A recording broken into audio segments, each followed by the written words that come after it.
What's going on? It's Monday, October, what is it, 19th? 2020? 2020? 2020. Yeah, that's it. How's everybody doing? Good weekend, long, interesting weekend for me. Hope everybody's doing good out there. Let's go ahead and say hello. And somebody give me a thumbs up if I'm coming through all right. And let me know for sure, because I did seem to be having some audio issues to start off with, but seems like everything's okay. We got YouTube. What's up, you? I am the yellow Ranty tonight. So that is me. That is not real Ranty. Did talk to him over the weekend. He sounded like he was doing pretty good. Rupert Cow, what's up? Colin Dresser. Ah, there's the real Ranty. Cleary. Rodney B. How's it going, Rodney? SE Montreal. Enigma.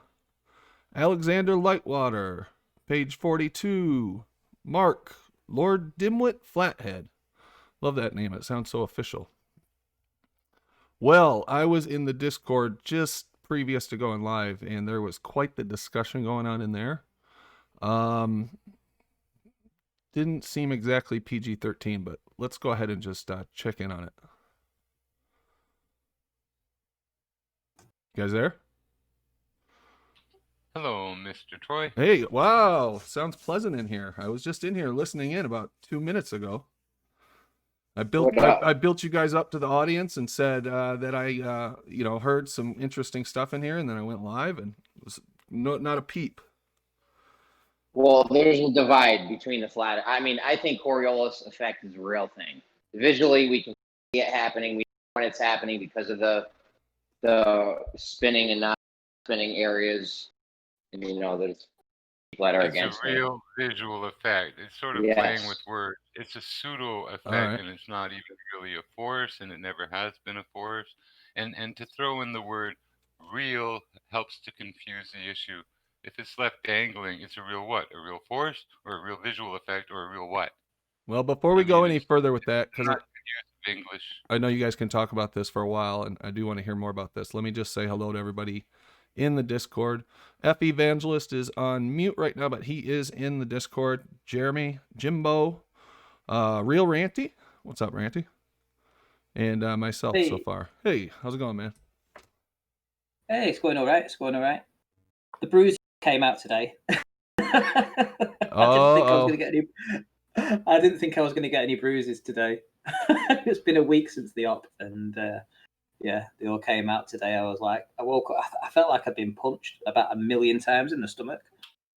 all black and blue, or what? I'm sure it feels like you played against a pro rugby team. An operation is almost like that. It's very physical. Well, I haven't had an operation since I was 14, so I just wasn't prepared for this morning. I woke up, I was really sore, and I looked in the mirror. I was like, where'd all they come from? Yellow ones, black ones, brown ones, blue ones, purple ones. I'm like, they weren't. You got your own rainbow going, Ranty. What are you complaining about? I did.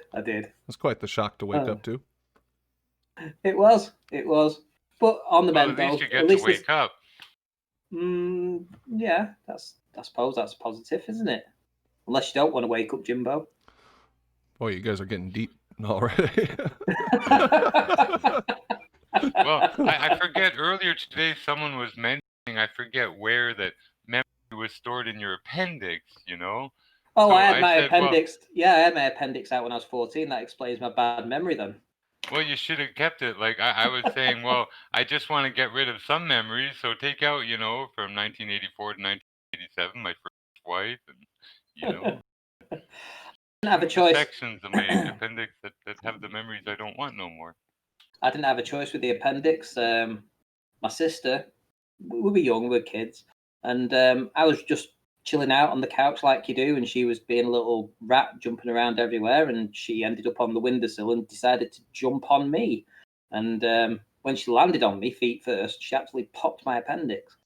And yeah, it was pretty nasty. Oh, that sounds pretty grisly. Hey, are you guys hearing any roboting in the Discord, or is that just me? It's you. Ah, crap. Okay. I'll be right back. I think I got to drop out. We got you. They got you on some nice painkillers though, or what? Yeah, I've got some codemols. They're codeine. They're like the 500 milligrams / 30 milligram ones. So, all right, guys, bear with me here. Sorry about that. I'm afraid that audio is coming through shitty to you guys. It sounds pretty shitty to me. So hopefully this will fix it. I've actually got a bunch of them though, because I've got a bad back as well. So throughout the years, there's been times that the back's gone, so I've needed to take these painkillers, and the only ones that work are these codeines. So when they gave me these these tablets for the for after the operation, I was fully aware of what they did, and yeah, they're pretty good. I mean, listen, it'll stop toothache. If you got really bad toothache, yeah, I mean it'll stop that. So they're pretty good. Tylenol 3s are like 30 milligrams, I think, with a bit of caffeine and. Well, I take 3 of the buggers at one go. So yeah. For me, 3 would give me a tummy ache. I'd have to take 2 and then 1 a half an hour later, just to not give my tummy too much of a crap. Well, I've been taking them for that long. I don't think 2 would phase me. 2 wouldn't really get rid of the pain. I need 3. Yeah. Well, T3s, if I take them a couple of days in a row, they don't have the effect anymore, and it's like onion. I taste it in my system. Like, it's like if you drink too much wine or something, or onion, you smell it in your skin. For Tylenol, it's sort of like that. 2 days in a row, and I don't take no more because I can taste it, and you eat and you can still taste the stuff. So. Hey, can I do a few shout outs to some of the people that are in the chat? Go for it. Shout out retracted. Okay. We got Mark in the chat. We got Cleary. How's it going, Cleary, mate? Page 42. And we got Brandon Toy, who's hosting this show until January. We've got Alexander Lightwater and SE Montreal. Oh, maybe you should join the panel. You have. SE joined. How's it going, my friend? We got Enigma in, Colin Dresser. We got Rodney B, who's green. Rodney B's green. That means he's a channel member, and all the channel membership money, funnily enough, comes to me because I'm greedy like that. Only joking, but seriously, yeah. If you're a channel member and you're supporting the show through a channel membership, seriously, I actually get that money myself. So I really do appreciate all the channel members there, everyone that's green. Thank you very much. And all the super chats, bearing in mind, go to Brandon Toys. So if you are supporting the show, because Brandon Toys running the shows right now, he gets all the money for the super chat. So how cool is that? So we've got Rupert Cowan. How's it going? Hube. We've got Ranty in. We've got Ranty in the house. We've got Balanced Truths. We've got Colin Dresser, Logan Cook. Wow, there's loads of people in tonight. Cleary, why don't you join the panel, mate? I haven't spoke to you for ages. So, yeah, Pete Shea's in the house as well. So, that's my shout-outs to everybody. And Bill G. so I'm sorry to have stolen the thunder there for you, Brandon Toy, but no, you sound good, bro. So much. Well, some of them got a second shout out, but go ahead, take it away. Right, okay, so listen, I'm looking for 100 likes tonight. 100 likes on the stream. Listen, the last few shows we've had 50, 60 likes. Let's see if we can push to 100. I mean, maybe Brandon can keep promoting the show throughout, to give you guys the thumbs up. Let's see if we can get 100 likes. 100 likes. You don't have to give a super chat. It doesn't take much just to click a like on the actual stream. Likes mean that people actually enjoyed the show, and it gets a bit better promoted through YouTube. So interact if you can. Bit of a like, bit of a thumbs up. Show Brandon the support because he will be running this show until January. So yeah, so that's my thing. Shut things up, fingers up, thumbs up, everything you can think of. Any kind of thing you want to put up. Put it up. What did I join here? Oh boy. Picking up right where we left off on Friday, huh? Oh yes, I heard about that. I heard about that, Brandon. The dildos, the drunk dildo talk. I heard all about that. If me and SE Montreal started talking in pure Québécois and Montréalais, and we just let go for 2 minutes, y'all would flip out. You wouldn't believe what you'd hear and wouldn't even understand most of it. C'est vrai, mon esti? Oh, mon vieux. You guys don't want to hear that. Comme 2 minutes à le faire, hein? Hey, the thumbs up has been smashed. The thumbs up has been smashed. We got 28 likes already. I mean, how cool is that? 29 likes. I mean, what? 68 people watching, 29 likes. That's awesome. Really, really good.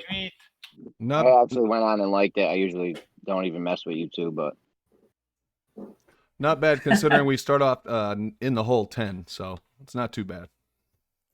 Right, I'm going to go back into my little hovel and let Brandon run the show. I will be still in the chat, actually. I'll stay in the general chat, and if I feel like I want to jump in and say something about it, I will. But Brandon, sorry for hijacking the show. I was just, I guess I was just a little bit excited to join the show tonight and say hello to everybody. So stay on, Ranty. Stay on in the background. I am staying on, but I'm going to let Brandon run the show. It's his show. It's his format. So I'm going to take a step back and let the boss take over. Go ahead, Brandon. All right. Thanks, Ranty. We'll say the numbers in French, okay, for people. We'll say them in French for the likes, and that'll take care of that. Good to hear you on here, Ranty. Honestly, I'm sure no one would mind if you took the whole show over, but cool. So, what is this about Coriolis that I've been hearing all weekend long? Jeremy and Jimbo, you guys were pretty hot about it earlier, and I understand there's been a lot more discussion. So what's going on, guys? About over a year ago. Oh, did we lose some audio here? Just holds down, measuring the angles, curve, anything. Oh, hold on, guys. 1 second. Looks like we're losing some audio. Go ahead. Keep talking.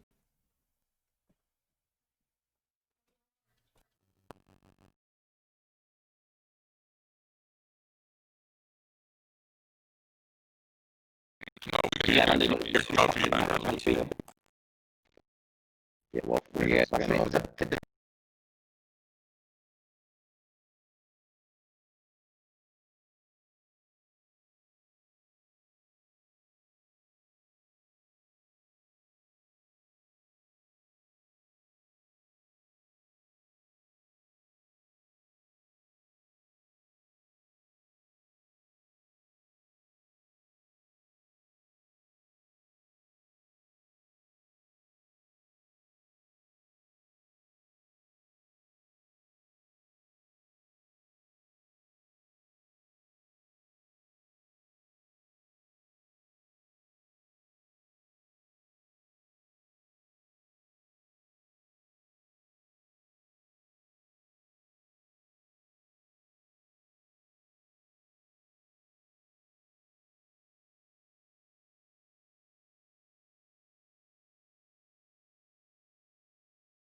Up now.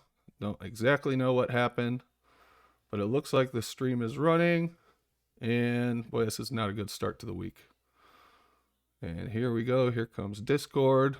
Let's see. Compensate for when you're a sniper. Can you guys hear me? Yeah, we hear you, Brandon. Listen, I'm not saying Earth is actually spinning. Okay, just for the record, I'm not saying bullets or hurricanes or anything is really deviating because of this. What are you saying, Jeremy, then? I'm just saying the Coriolis effect is a real thing. We know that, man. No, we don't. There's people denying it. Vagueness, a real thing. Coca-Cola is the real thing. I said that earlier, too. There's a lot of things that they're the real thing. He's the real thing. Huh. Coca-Cola is the real thing. Hey, hold on, guys. Hold on. Everyone be quiet. Listen, Brandon, you've muted the stream so no one can hear it on YouTube. Let me see what's going on here. Desktop audio, no. Let me check a couple settings here. Sorry about that. Boy, everything's just going haywire here. I'm still hungover from the other evening, Brandon. Let me see here. Video and audio. Everything's set up correctly. Is no one hearing us out there? Are you sure, Ranty? Because I did drop out of Discord and come back in. It'll be a few seconds. Let's see if I can hear yeah, it's going to be 30 seconds. Okay. I think we're good. Everything just crashed on me completely. So I think we're back up. They're saying good now.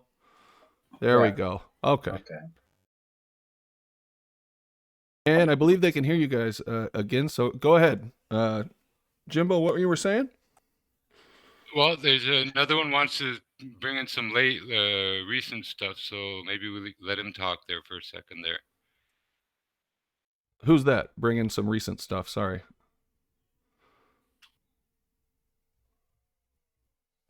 What are you guys Yes. What are you talking about, Jim? Yes. You're not here. You Brandon, can you reload, hear Brandon. Flat You're Earth not data? here. Can I hear Flat Earth data? Yeah. Let me unmute him. Yeah. I can't hear him. Now we can Okay, hear I him. didn't think I thought so. Okay. Yeah, You're good, Data. that's probably why he can't be heard here. No, he's not muted on my end. He should be okay. You seem to be muted. No, not everyone can hear you. There's something wrong with your audio. Brandon can't hear you. Yeah, no, I can't hear him. Does he have me muted or something? No, He's rejoining. He's rejoining. Brandon, if you leave the chat and rejoin, I think everything should be okay because I can hear him. Brandon. Okay, well, it did show a red crossed out microphone, so I'm not exactly sure what's going on. But the chat is hearing me. Let's see if he rejoins and he can hear me. Okay. Nope, his microphone's still red. Hold on. I hear you guys. Yeah, I don't know what's. Well, oh, there we go. There's There a we go. video. Can you hear me now, Data? I always could. I must have got sick of hearing you at some point. I'm sorry, man. You did. We were we went up there in Panda Had a- server there the other week, the weekend past here, and I think we're having a real good time, but I think you interrupted me at some point because I started having a debate with M. Scotch Beach there. Oh, And gotcha. it was brilliant because he would tell me that the perspective and Earth curve is what's caused the apparent junction, and then after a few minutes of that, he actually had to finally admit that the apparent junction was caused by perspective and backtracking what he said earlier. So I recorded it, I put it up, but I can't upload any videos to my current data channel because I got a community strike. So I put it to another channel. It'll be posted in January. But no, I wanted to see if you guys seen the Vertasium video regarding the new theory of gravity, where he comes out and says gravity's not a force. In fact, we're on a rocket ship and we're traveling through space, therefore the ground is pushing us up, just like the Flat Earth Society said. Yeah, I did hear that. And nonsense. I tell you what, it was totally nonsensical. I didn't understand what he was saying at all. It was like the guy's in the rocket ship and he's going down, but actually you're standing on. It didn't make any sense to me. I would need someone to explain it to me. Have to be. I still go back. He said that you had to be moving to be still. And I was like, oh, there's the double speak again. Right, that's the part that I couldn't figure out. What the hell are you talking about? You have to move to be still. When you But drop isn't it that, interesting? Isn't it interesting? The Flat Earth Society, which is touting the United Nations map, is the one to talk about the ground moving up at 9.8 meters per second. now, here's the thing about the ground moving up. When you do that extended slinky drop, and you film in high speed, the drop of the slinky from top to the bottom doesn't move one iota. The whole thing, as soon as you release it from the top, should start accelerating downward. Gravity is exerting its force on every square centimeter of that slinky, extended or not. But when you release the top end, the bottom doesn't move at all, and the Earth does not move up to meet it. No, the Earth does not move up to meet objects and keep pushing up with us on it and everything on it. No. It's the space-time continuum, Jimbo. When you run out of the lithium crystals, Well, Did hang you hear on, the hang on, argument? Leslie Montreal. Hold Hang on, on, you let me scoff finish, and let me mock finish. so often. So what is the nature of things? I mean, delve beyond the imaginary curve is now after taking this controversial position, Jimbo, that and you know the followers he has, right? The dogmatic followers he has, but yeah, that the Earth moves up at 9.81 meters per second, and it's the only way he can come up with to think of how to explain this downward force, this gravitational force. And he used the bubble to describe it, which is quite interesting. But yeah, but you know what I mean? It's a real delving into what actually is. You know what I mean? We know the spinning ball is not so.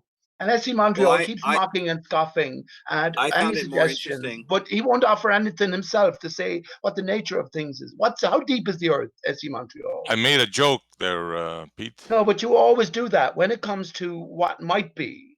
right? How to explain I can reality speculate somewhat. like you do. I can speculate. What? Yeah, you can explain it like a baller does. You know, Well, they yeah, well, Yeah, all you yeah. can do is Maybe you can do speculate. the baller thing. No, don't mind the baller thing. The ballers are all actors. For fuck's sake.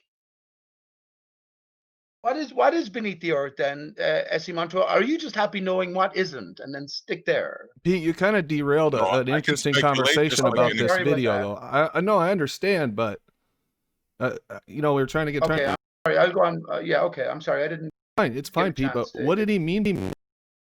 What I find really interesting in that Still. video is he totally gets rid of gravitational waves or gravitational field, which, if you notice, the graviton, the meter, the measurement graviton meter is supposed to be measuring gravitational waves. This device that Bob Nodell was talking about, and then this video completely destroys that idea. So Yeah. wait a minute, Pete. You take this serious that the Earth is traveling up towards the object? We're supposed to not laugh at that? What do you Yes, I think? do take all thoughts and notions beyond the spinning ball Earth seriously, because something has to explain the force which is beyond density and, relative densities as well. There's a different force in play. Do you deny there's some force in play, S.E. Montreal? No, I deny that what this guy says is real because it's ridiculous. This goes to the Flat Earth Society crap.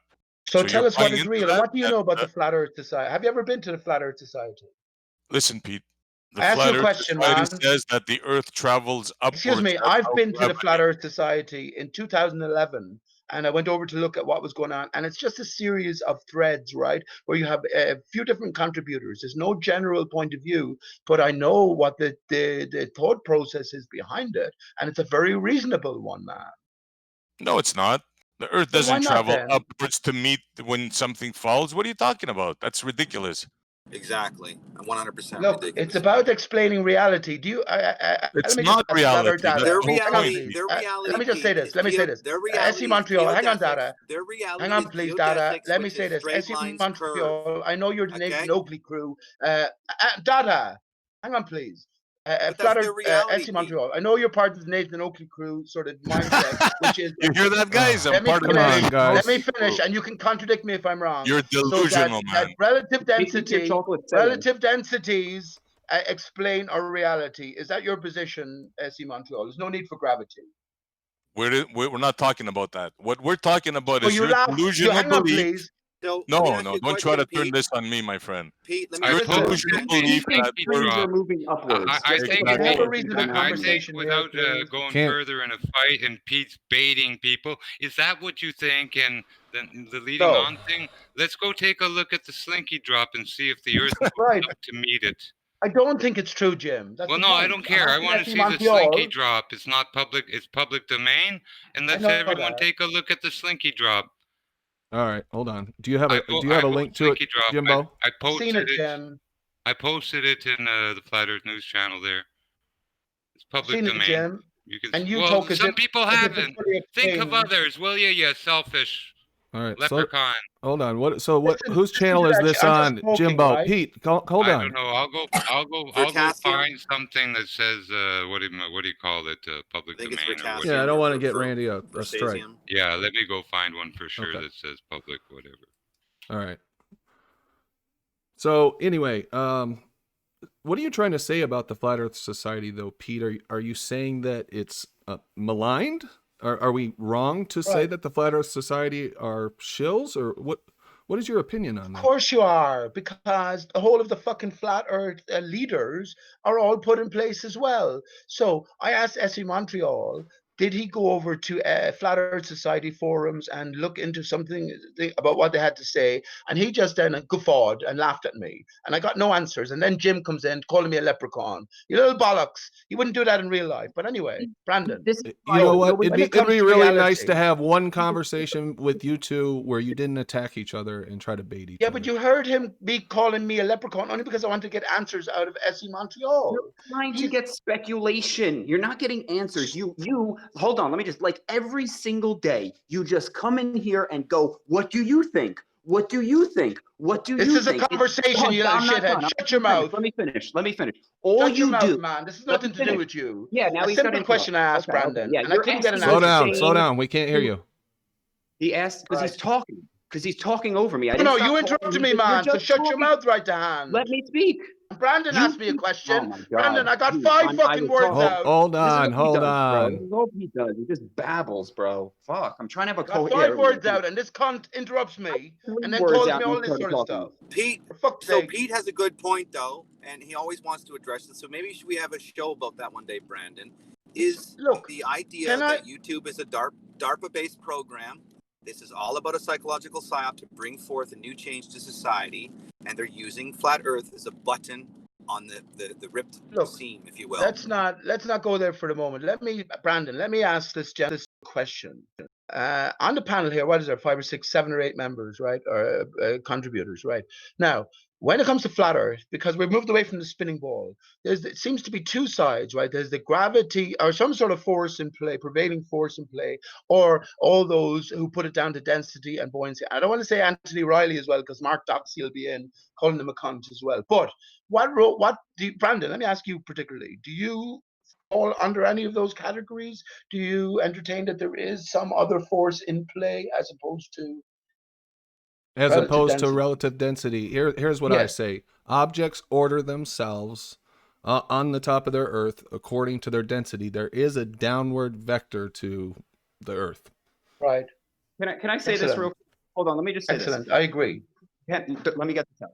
Density is a Earth baller term like Coriolis. When you say density, you are talking about the amount of nothing, okay? They will tell you that wood has more nothing in it than metal, so it's more dense. So when you use their words density, you're being a baller. Just like when Jeremy talks about Coriolis, he invents their model for hold on. When you let me finish. I scream about the use of the word density being wrong all the time. Thank you. Thank you, someone, for finally saying something. What is the problem with the word density? Isn't it just weight divided by volume? Density, there's volume, yeah. How much nothing. They say something is more dense because it has less nothing. Do you understand how stupid that is? It's just a measurement of how much stuff is packed into a certain amount of space. Right the hand. Trying to measure how much nothing is in it. Wood has more nothing than metal. That's stupid. How do I compare? Hold on. How do I compare? I have two 1 foot by 1 foot by 1 foot cubes. How do I compare these two as far as hardness and what else would you call it besides density? Effects. Can I handle this one? Effects. You're trying to quantify. Hold on. Let me get this out. Let me get this out. Please. Let them answer, Jim, and let's hear a proper answer. Why do people overtalk? Goodness gracious. When you say density, you're talking about the effects you see. A drill, it's harder to drill into something. Well, it's more dense. No, it's harder to drill into. You're trying to quantify your effects with a mechanism. You're trying to say ice floats because it has more nothing. You're trying to quantify. This is all it is. It's religion. Quantifying what you see and then making up a mechanism. Density is a made-up mechanism for what you see. So does density, what we're calling density, not have a cause and effect relationship with these effects? Bad word to use where you're using it, and if I could have 1 minute to explain why. Jim, will you let him finish his sentence? Can people get a thought out without interruption? Okay, I'd love to hear why I'm wrong. From who? Well, you jumped in, Jimbo. You go ahead. Okay, now, the word density. I wish people would screw off with it. But here we are talking about the formula. It's mass and volume, right? And it's volumetrics. Now, we have standards, standard temperature and pressure. We have water. 1 cubic cc of water at standard temperature and pressure at sea level weighs 1 gram. Okay? Now we can't compress it. Its volumic mass with no other change in conditions stays the same. You sit on it, it won't compress. So styrofoam, on the other hand, we can take 2 cc's of styrofoam, check the mass per unit volume, and then squish it into half the volume. we change its density. There are very few things that, if we compress them, like cork, they will change density. So it's an exception to use the word density. With That's where solid Boyle's matter, law comes into things, Jim. you can finish. Well, I feel like you were just getting towards your point there at the end. So Yeah, there's very few my things you point can is, change their density. yeah, certain things you can, styrofoam, cork, etc. Some things compress. Some So things they don't. don't have a specific mass to unit volume ratio, where if you try to compress 1 cc of steel, you won't be able to. Not with your thumb, not with anything. So its mass to unit volume never changes. What you call density, it's not density, it's mass per unit volume. The equation begs for it, for these ratios, for these relationships, the mass per unit volume to be respected. Density, they find a magic way to apply G and then come out with specific gravity for shit Yeah. and incorporate their magic gravity, which is Well, bullshit.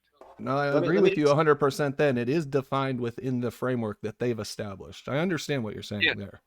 But And as on top far of as that, you need mass to find the density. But to find density, you need mass. or So they the mass per unit volume, the correct term. You're looking for mass per unit volume in a science called volumetrics, and weight and kilograms are not measured by scales as such. They measure stress or strain. These scales today are called strain gauges, not scales, because they don't measure any weights in any unit. They measure the amount of stress, amount of strain downward that a mass has, This is what and it international standards calculates are about, from Jim. stress. This is So, what international standards are about, and agreed upon in yeah, mathematical language, right? When you yeah. talked about a gram has a certain It's scientific just a standard definition yes, established and agreed yes. upon 1 elsewhere. cc of water at 72 degrees or whatever Right, centigrade has a specific weight of 1 gram per cc, right, pure water. It right. And then you never got to ends, start never. defining degrees, then, right? How do you define degrees, right to hand? We don't know what degrees are anyway. We can feel heat leaving our body, Right. that we feel cold, we feel heat entering our body. We can't quantify it. We create these units of measure as scales. That's why Because we we have try to so many. communicate ideas, right? Centigrade, Fahrenheit, Kelvin. Right, That's just for temperature. Now we have the weights of masses, grams, kilograms, pounds, drams, stones. They're right. just units. And their language, Jim. And unless Well, we of agree upon course, the so is language that's been chemistry a spoken, language. well, So where what? do you want to go with that then? Where do you want to go Well, beyond that? use This is it our right. quest to figure out the Language nature of is used right. reality. When you describe something as the real thing, well, Coca-Cola described their beverage as the real thing.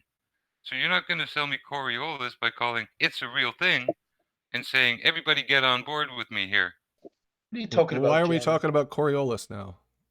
Well, it doesn't matter. It's the same thing whether you're talking about Coriolis or density. What is If real there's a then, mistake, Jim? there's a mistake.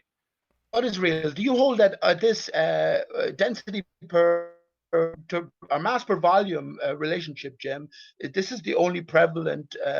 What would you call it? It's not a force. It's like the only prevalent idea in play. Or is there anything more? And We the used to idea call being things that while body we at have rest, density, dead weight. right? If you move What? something, there's friction, there'll be sound and heat generated. So Yes, but should I these are say all that things concepts as order well, themselves on Jim. the face of the earth because of their mass by volume measurement Yeah, or their volumetric mass relationship.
Nappy's caught on to the baller arguments pretty quick there, huh? So I do have one question for you guys. If there is Hey, we're back on, guys. We're back on. I don't know if the show will be back up, will it? I don't know. If you guys are discussing agents, wouldn't there be some sort of religious intention behind these agents? Wouldn't they come from go back papacy? to YouTube. It's up. Wouldn't they come from a papacy? Looks or like something? They would come and ask the same questions every day, try and take the conversation to the same place every day. Well, what do you think? Every day, all day, every day. Woohoo! Circle it back around to nowhere. I mean, he was just advocating for the Flat Earth Society, or did I get that wrong? Hey, give me a thumbs up if you guys can hear me. Okay, I see it's okay now. All right. Sorry about that. Total disaster. World around us, then what is it, right? So Jimbo is just trying to, dispel the idea that the movement of Earth was going upwards using the slinky observation. Yeah. But he did say he believed it. But Unless I what? missed something. He said we should question it or something. I don't know. So my understanding is because the Flat Earth Society has been around since the 70s, and they've touted the United Nations map. You would think that there's a speculation on my part that there would be some sort of papacy involved with the United Nations to bring about the flat Earth, right?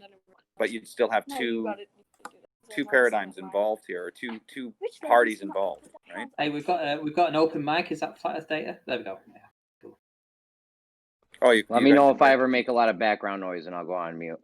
No. You guys didn't hear what I was saying there? Yeah, we did, but we can hear another conversation in the background. All good now, though. All right, guys, we're back on. It did reconnect the stream. Everybody out there says it's good. So I see we've lost 2 members of the panel. Sounds good. Well, we didn't lose them. I just decided to take control and mute them both because that was Pete and that was Jimbo. And to be fair, I'm absolutely sick of listening into the show and hearing those 2 guys just take up the whole fucking show and argue with each other. And then Jimbo leaves, fair enough, because he's got his own reasons for staying and his own reasons for not arguing with Pete. But then Pete stays, pisshead Pete, and stays all night in the fucking show, domineering and taking over. And to be honest, as a viewer, I'm not, I don't personally like it. So, so that's just the way I felt. And I just thought, you know what? Mute them guys. How many people have we got in now? We've got 15 people with great voices, every one of them with brilliant minds and brilliant ways of talking about things, and everyone's joined to have a chat. And when Pete's here, they don't get an opportunity. So, sorry, Pete, piss off for tonight. The rest of the guys are all here, and looking forward to a good show. Sounds good, Ranty. All right. Well, what do you guys want to talk about?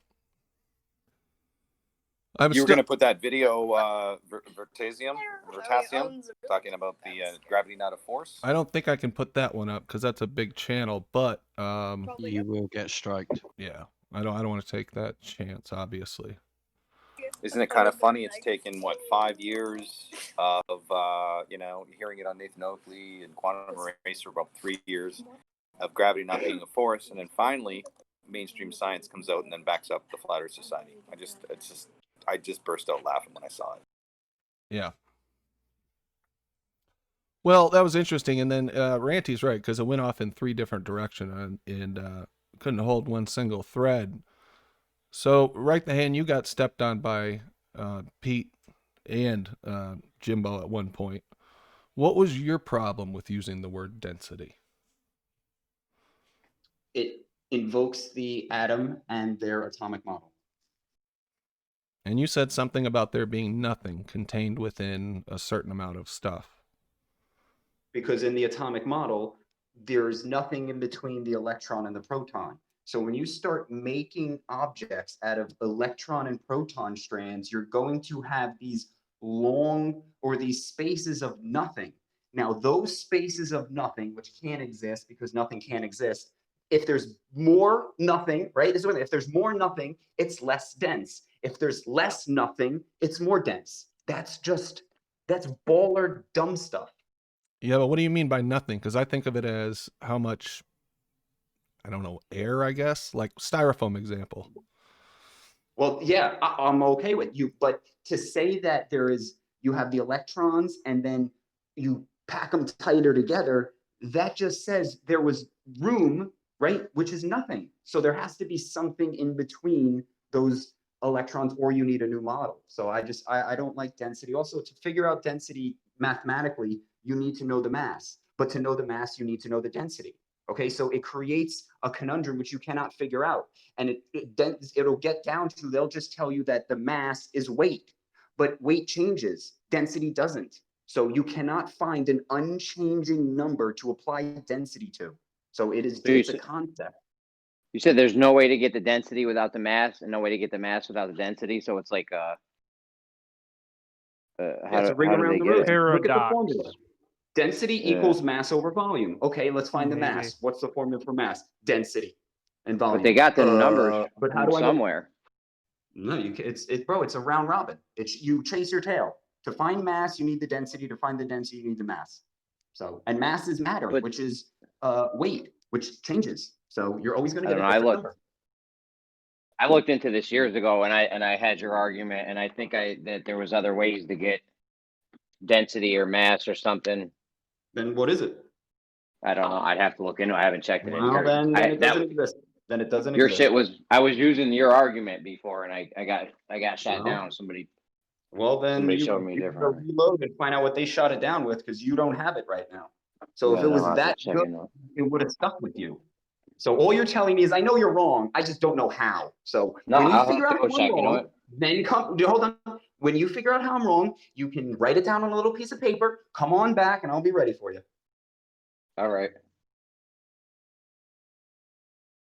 But what do we need this definition for anyway, I guess? Just to figure out what's going to go down and what's going to go up? I'm just trying to think of the practical application. You don't need it. Can't you just use Archimedes' principle for it? It's just can't you just do that, like, without invoking gravity? Yep, drop something in water. How much water comes out? There you go. Displacement, yeah. That's what I've said. I've been saying displacement is the foundation of movement forever, because you can't move a rock without moving the medium in which it's in. So all motion is displacement, and all up and down is displacement, right? Yeah, I'm just thinking about that. I think you're right. And it's all dependent on the medium and the object every time you do it. So what good is a general equation for it anyway, really? Doesn't mass have several meanings anyway? Isn't it like one of those terms that means nothing? No. Matter, but then it could be the acceleration of a downward. It has so many. Mass technically is when something is falling down towards the ground, and then you get an acceleration and you measure that.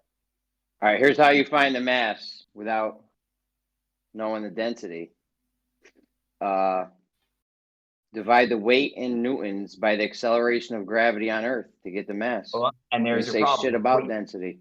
Weight changes. Okay, so the weight of an object is dependent on the air pressure and the scale. Higher air pressure, more buoyancy, less weight. So your density will change based on the medium.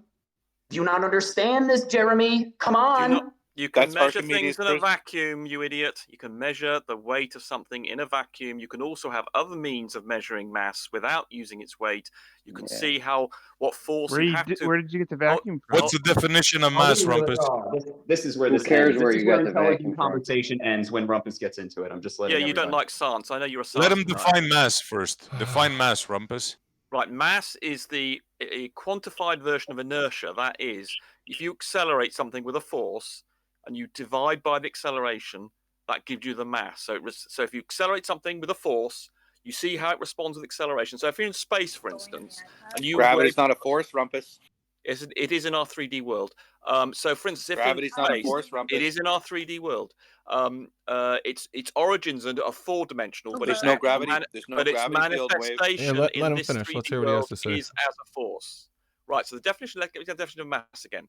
So the fundamental definition of mass is related to Newton's first law: force is equal to mass times acceleration. So, for instance, on the ISS, where there is weightlessness, the astronauts measure their mass by subjecting themselves in a special device that's effectively a spring-loaded thing that exerts a force on the astronauts, and it determines what acceleration their body responds with to this force, and from that you can derive its mass. Can we keep it in reality on Earth? Yeah, Well, no you can do the shit. same thing. I mean, it's on a skating rink. Okay, in a vacuum, for instance, if you want to avoid the problems of buoyancy, you can measure the weight of something. That involves gravity, but you can also determine the mass independent of gravity. So, for instance, you could think of something like an ice skater on a frictionless ice, for instance. If you were to push them with a certain force, the acceleration that ice skate or the person sitting on an ice skate, pushing an ice skater, for instance, on a perfectly frictionless thing. And imagine if this is in a vacuum, so there's no air resistance. Then you apply a force to them, and the acceleration that they undergo. So if you divide the force, by the acceleration, you end up with the mass of an object. And Wright the Hand's ridiculous comments about density. You do not need to know anything about density to work out the weight of something. And the fact that an electron occupies a volume because of its space, or an atom does, and there's gaps in between, it's irrelevant. You are interested in the net density. It's like saying, all right, Rumpus, you're monologuing. You're Relax. scalping, dude. 5 more seconds, nearly there. So imagine if you had a ball, a football. Hold on. Imagine you had a football and you had a heavy object inside the football, a lump of lead. The overall density of the football, the lump of lead in it, gives you the overall density. The fact there's some gap space inside the football doesn't affect the overall density of the football. Finished. Okay, so basically, we can find the. Hold on. So basically, we can find the density. No. Jeremy, no, you're going to give Jeremy. You're going to give him everything. You're going to give him everything. Okay, you're going to argue with him all his points. I'm going to stop it.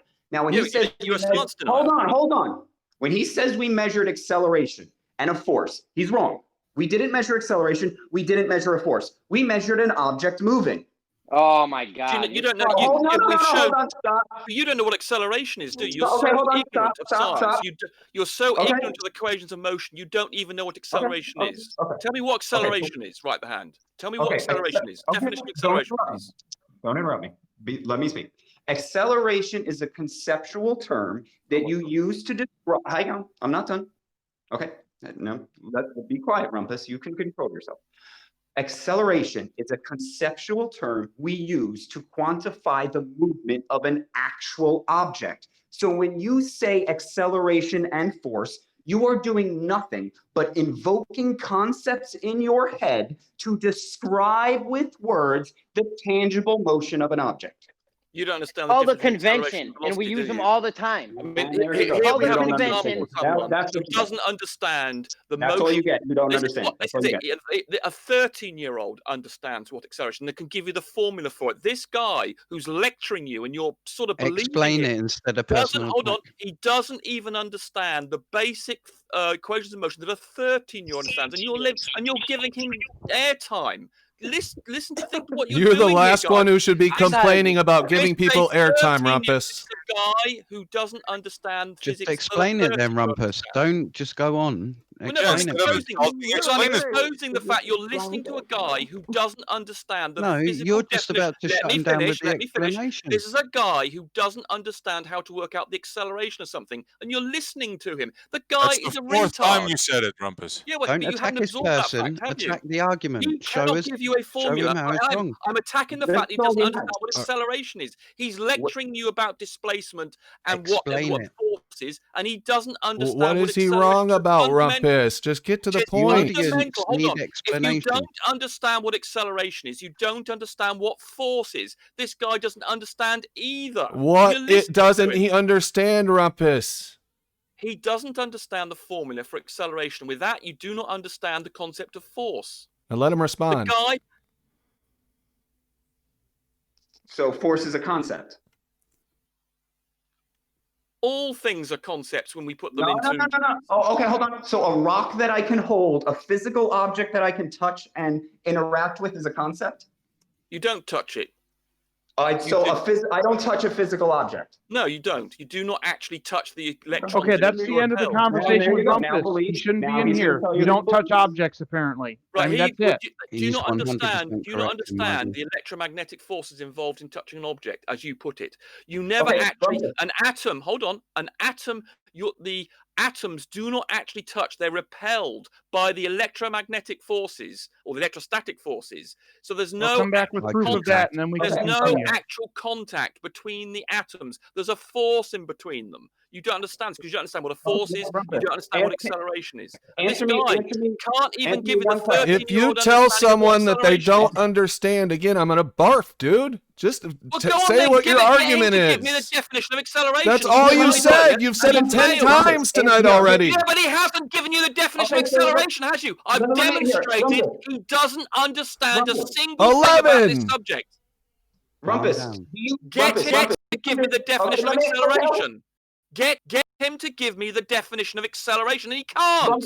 Rumpus, do you understand a dragon?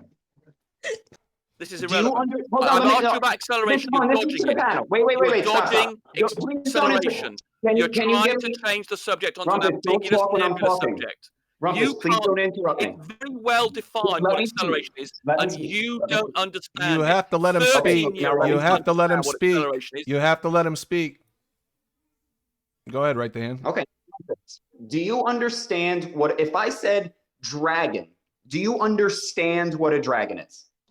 I want you to respond to my question about acceleration first. I'll ask you a question about dragon. I'll answer your question about dragons. You're interrupting me. You're interrupting me. You're talking all over me. Hold on. I'll answer your question about dragons. I will answer your question about dragons if you answer my question about acceleration. Okay, but hold on. Your claim is about understanding. Now, before we can, we have to get to the bottom of what it means to understand something. So you keep telling me I don't understand. Now I'm asking you, if you understand a dragon, okay, does that make the dragon real? Well, acceleration is a well-defined. No. We're talking about understanding. We're talking about understanding. No, we're talking understanding. We're talking understanding. So you're dodging my question. No. Before we get to acceleration, we have first. No. We're talking about understanding because before we get to understanding of acceleration, we have to define what understanding is. Now, can I understand something that's not real? There is a very definite difference between something like acceleration, which is defined mathematically and is completely unambiguous, and a dragon, which is a fairy tale fantasy object, which can have all sorts of interpretations. This is rock solid, well-defined things, acceleration. A dragon is not a well-defined thing. Okay, no, but we're just talking understanding. So you keep defaulting away, and that's okay. I understand. I understand why you're doing that. You're dodging the question, not me. You're interrupting. Now you're interrupting. I was almost done.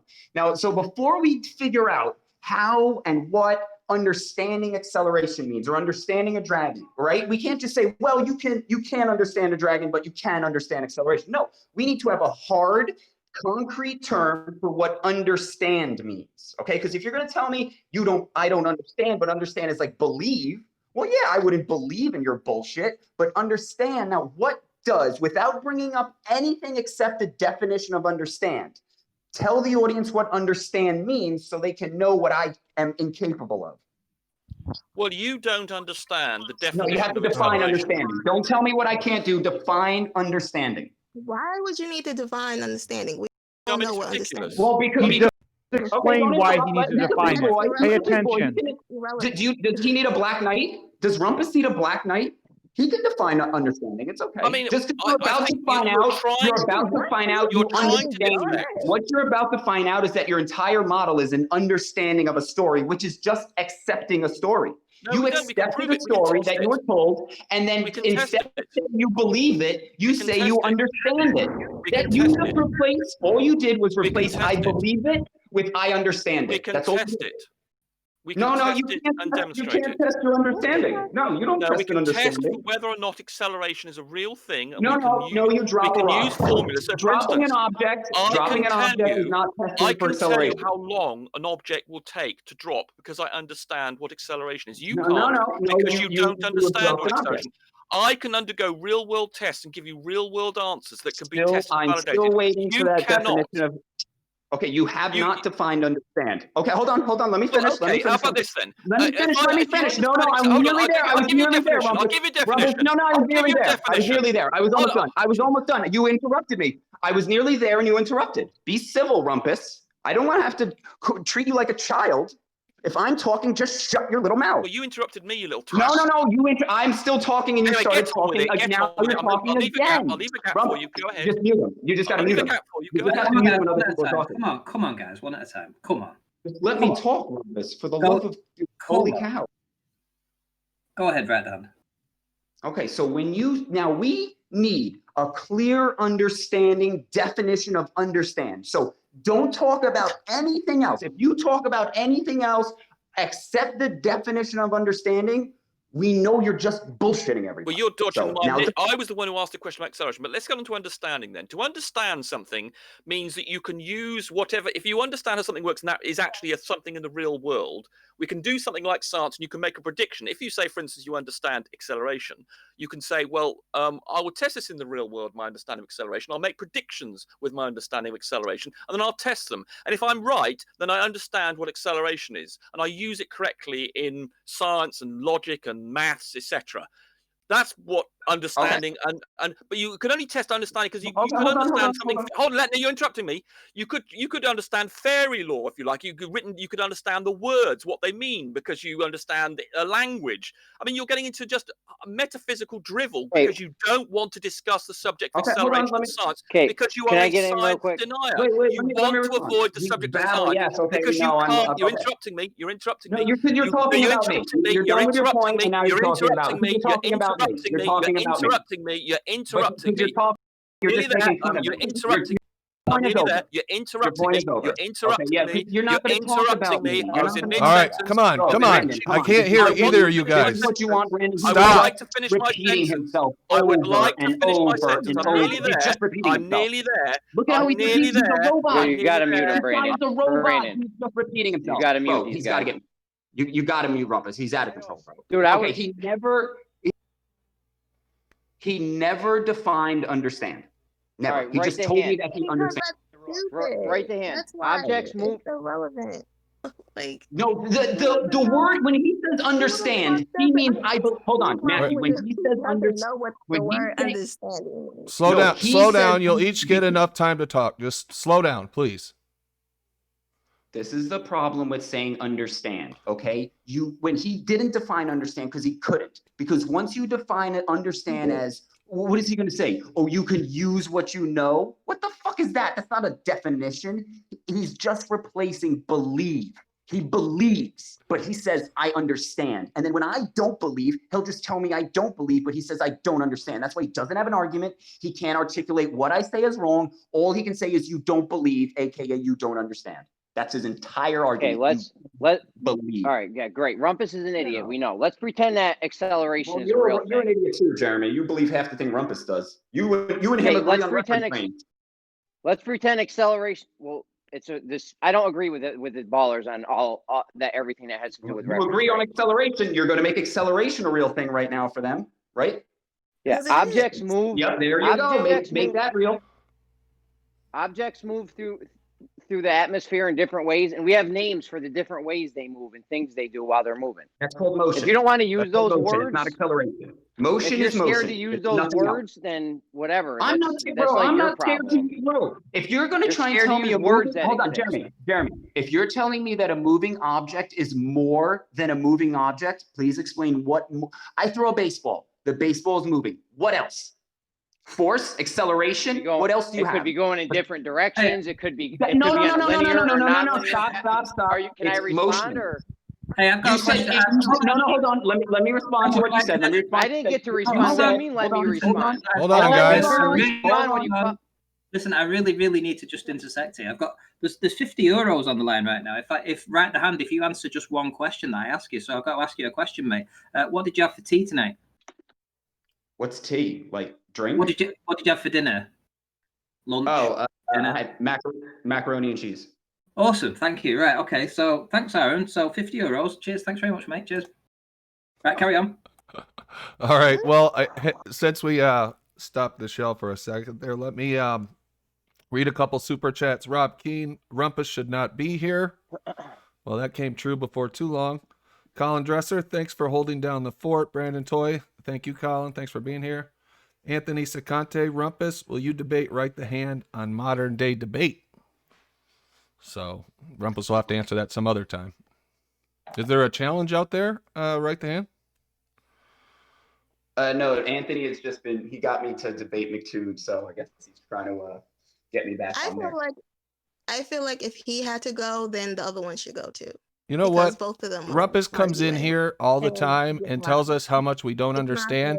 And I actually did appreciate that question coming from Right the Hand, because every single day we hear from Rumpus, you don't understand, you don't understand, you don't understand. That's not a real argument. Anybody can say you don't understand and then decide that you're wrong. You could say anything that you wanted, and then if someone disagrees, all you have to say is, well, you just don't understand, so you're wrong. That's not a real argument. You don't understand God. You don't understand God, so you can't understand his system, so you don't understand how the sun moves, because you don't understand God. Can we get right back to where we were, though? Because I was in the middle of answering you, and then you were trying to answer me while I was in the middle of answering you, right? You thought it was your turn to talk. So we know objects can move through the air. We know they can act in different ways. Something can be on a linear path or a non-linear path. All right? We're going to use the words to describe things. We're not going to just go, duh, an object's moving through the air. We have very specific ways to describe things. Yeah, but when you describe, you don't create a force by saying a force moves the ball. You're not creating some kind of magical entity that is moving the ball. That's what they need. They need a magical thing that can pull things towards the earth, so they make this word force. We don't need that word. You, Jeremy, the best fucking baller of all, keeps putting in their word, Coriolis, force, acceleration. You argue with them their terms, bro. It's crazy. Because words the have best fucking baller in here. Yeah, like I said, things move through the air, and depending on how they move, we have words to describe it. If you have a problem with adjectives, right, up, down. Left, right, up, down. You have a problem with adjectives or something. You're allergic to adjectives. Left, right, up, down. Left, right, up, down describes the motion of an object. Force is a magical word. Hold on, Jeremy. Force is a magical word that you fucking summon so that there could be some kind of magical fucking pulling thing making things move. The adjectives we use to describe motion are not force and acceleration, you stupid fuck. It's forward, backwards, upwards, and downwards. Directional fucking words. Force and acceleration. You realize something? Shut up. Shut up. I'm so force and acceleration. You're monologuing. You're spiraling, bro. You're talking because you're stupid. You're stupid. You think force is real. You think force is real because you're stupid. Wow, what is with all these ad homs, man? Because he's interrupting when I'm talking, bro. I'm telling him why he's wrong. Jeremy, is acceleration a directional? Hold on, you're talking over me. Is acceleration a directional? Shut up. Is acceleration a adjective description word? No, acceleration doesn't define which way an object is going. So when you say we use words to describe which way an object is going, like acceleration, you're fucking wrong. The way objects move through the air, right? It's not just up, down, left, or right. Some things could be going in a linear path or a non-linear path, or something could be going faster as time goes, or it could be going at the same steady rate, right? There's different ways things can move through the air. You're allergic to adjectives or some shit. You're bugging. Acceleration is not an adjective. Why are you allergic to adjectives? Hold on, I'm talking. Acceleration doesn't describe anything, okay? It describes if the ball... No, what acceleration is what? Movement? Yes, we know. Acceleration is movement. That's all it is. It's another word for movement. Okay, so all you're doing is just making more than one word. It's a very specific type of movement. It's not just balls moving through the air. It's their word. It's their gravity word. Things accelerate down. It's their fucking word, Jeremy. You love using their word. That's why I think you're a fucking. That's why I think you were. Describe. Yes. You use their word. I use words. I wouldn't say their words. Something can be accelerating or something can be going at a constant speed. Okay, accelerating is moving, right? Then when you manifest force, okay, that is when you give them gravity, okay? Because now the force and the acceleration is why things move. You hear Rumpus. He says, "Oh, we have an acceleration from a force," right? And there you go. Well, their acceleration from the force, it must be gravity. If you remove acceleration and remove force, they cannot manifest gravity. But you give them acceleration and force, and they can make gravity, and you will do it every time. Things could be accelerating. I'm a realist. Things can be So accelerating. what's being Acceleration. pulled down? Sorry, if I it's go not ahead, that? Nappy. If Go ahead. it's not, what is being pulled down then? If it's not like I'm not even acceleration, talking like, about what is it? down. I'm just Bro, talking you about No, I'm acceleration in saying in general. gen- You I'm deny saying in these general. you deny I'm these saying in real general. things that are going on right the hand. I don't understand what's wrong with you. acceleration or not. Okay, When listen, you listen. throw a ball up, that force is coming from your hand. And No, We're not even when it talking goes about up and up, down at it'll this stop point. and then it'll come your down. hand is not a That's what the force. force Your is. hand is not a force. Your hand is a physical object that can move another physical object. When you say, hold on, when you say force, you're manifesting the movement of an object without physically touching it because that's what gravity needs to do. And in reality, you're just We applying pressure. We could just look at any object and not describe it any further than ball objects moving through No, the you air. can say, no, you can say the object is That's moving. what you want to do. You hold want to on, live Jeremy, caveman listen. style. You're trying to live caveman No, style. now you Ball's sound like a moving through the baller. Look at air. how Jeremy sounds like a baller. Oh, we're going back to the Stone Age just like a caveman. Because Jeremy's a Trying baller. to do, dude. He's a That's what fucking you're trying to baller, do. dude. Trying to do an object's moving like we You're can't trying to describe it create better. a force. You're trying to create a force out of movement, Talking right? about That's what forces. You're you're denying acceleration is a real thing. because it's not. Movement of an object is real. Can you hold acceleration, Jeremy? You don't Jeremy, like can you hold Jeremy, can you Spiraling, hold bro. You're acceleration? spiraling. Can you Can I hold hold acceleration? acceleration? like to No, dumb but it we down. can view it. Well, if Oh, go ahead, acceleration Nappy. is real, if acceleration is No, I real don't and like not a that. concept, No, you should be no. able to hold it. So can you Take over. hold You acceleration? take this over, Nappy, all right? Take over. I I'm don't know sorry, why, huh? but Right Jeremy, did you want to say question for something? you. Or? debate. The only Oh, no, person go Jeremy ahead. can debate is I'm a stupid bit. ballers. Right to hand, just a quick question. Isn't it all derived from pressure? You're applying pressure to everything. Everything we do is pressure related. Physical contact. Pressure has to be, and Rumpus will tell you that the pressure, which is the physical contact, is the result of non-physical contact because you never touch anything. This is how ridiculous they are. And this is why they use these words like force so that they can have motion, have physical contact requirement. So what did you have to say on Nappy Ed? Could I just intercept Nothing. My head for hurt. just a real quick second there? Massive thank you to Aaron Armstrong for smashing the PayPal and giving me £50 that he said he would do. So, wow, thank you, Aaron. That's Big up, Aaron. Massive big up. Thank you very much for that. Okay. Keep smacking the likes. Keep smacking. Yeah, we need 100 likes tonight, guys. We need 100 likes. Go ahead, Nappy. It seems like you got cut off multiple times. No, it's okay. I got a headache. I don't want to do it anymore. Go ahead. Okay. I'm sorry. I didn't mean to cut anyone off. Yeah, let's get back to how right the hand doesn't think acceleration's a real thing. Okay, can I tell you where the trick is, though? Is when they say that every single acceleration requires a force. There's where the trick is. I don't care what it requires. We know it's a real thing. Is anyone else here denying acceleration's a real thing? Here, acceleration does not require a force. That is Okay, it depends on what you mean by real thing, Exactly. dude. You are right. You are right there, right? The hand. That's where the trick is, right there. No, when they say that acceleration requires a force. It's more. It does. What do you? Okay. No, let's ask a question to see if we can establish this a little bit more clearly. Okay. Do you think that trust is a real thing? Is trust a real thing? Does trust exist?